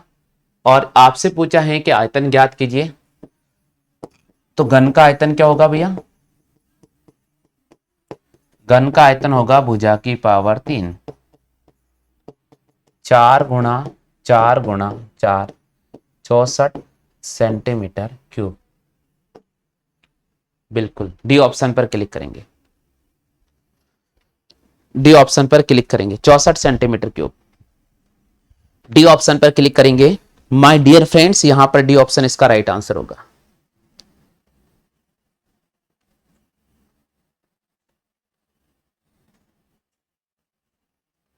डी ऑप्शन इसका राइट आंसर होगा। क्लियर हो चुका भाई डी ऑप्शन?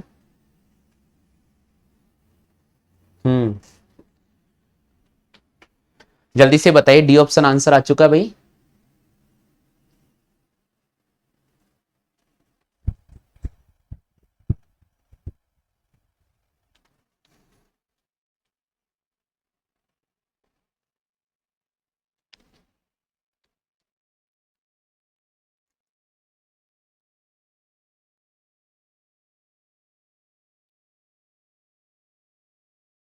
चलिए भाई आगे बढ़ जाते हैं, अगले क्वेश्चंस की हम बात कर लेते हैं। अगले क्वेश्चंस की हम बात कर लेते हैं। चलो भाई अगला क्वेश्चंस क्या कह रहा है, इसको समझने का प्रयास कीजिएगा। नेक्स्ट क्वेश्चन कह रहे हैं उस घन का संपूर्ण पृष्ठ उसके आयतन के संख्यात्मक मान के बराबर है। तो घन की भुजा और घन के प्रत्येक फलक के क्षेत्रफल के मध्य का अनुपात क्या होगा? बिल्कुल दोस्तों यहां क्वेश्चन कह रहा है कि एक घन का संपूर्ण पृष्ठ उसके आयतन के संख्यात्मक मान के बराबर होता है। तो 6 इंटू भुजा स्क्वायर और बराबर हमने लिखा भुजा की पावर 3, और इन दोनों का मान हमेशा संख्यात्मक बराबर होता है। इन दोनों का मान हमेशा संख्यात्मक क्या होता है भैया? बराबर होता है। बिल्कुल। आगे आपसे क्या पूछ रहा है माय डियर फ्रेंड्स? आगे आपसे पूछ रहा है तो घन की भुजा और प्रत्येक फलक के क्षेत्रफल का अनुपात कितना होगा? निकालो भैया, जल्दी से निकालिएगा।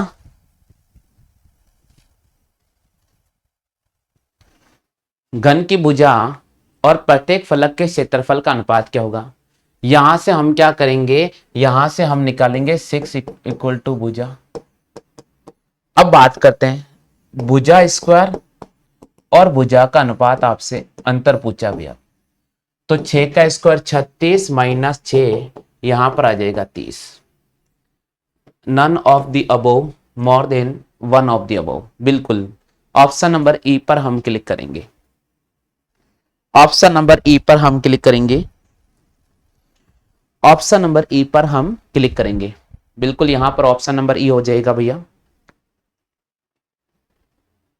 ऑप्शन नंबर ई हो जाएगा भाई। सभी के आंसर आ चुका है, चेक करो जल्दी से। ऑप्शन नंबर ई।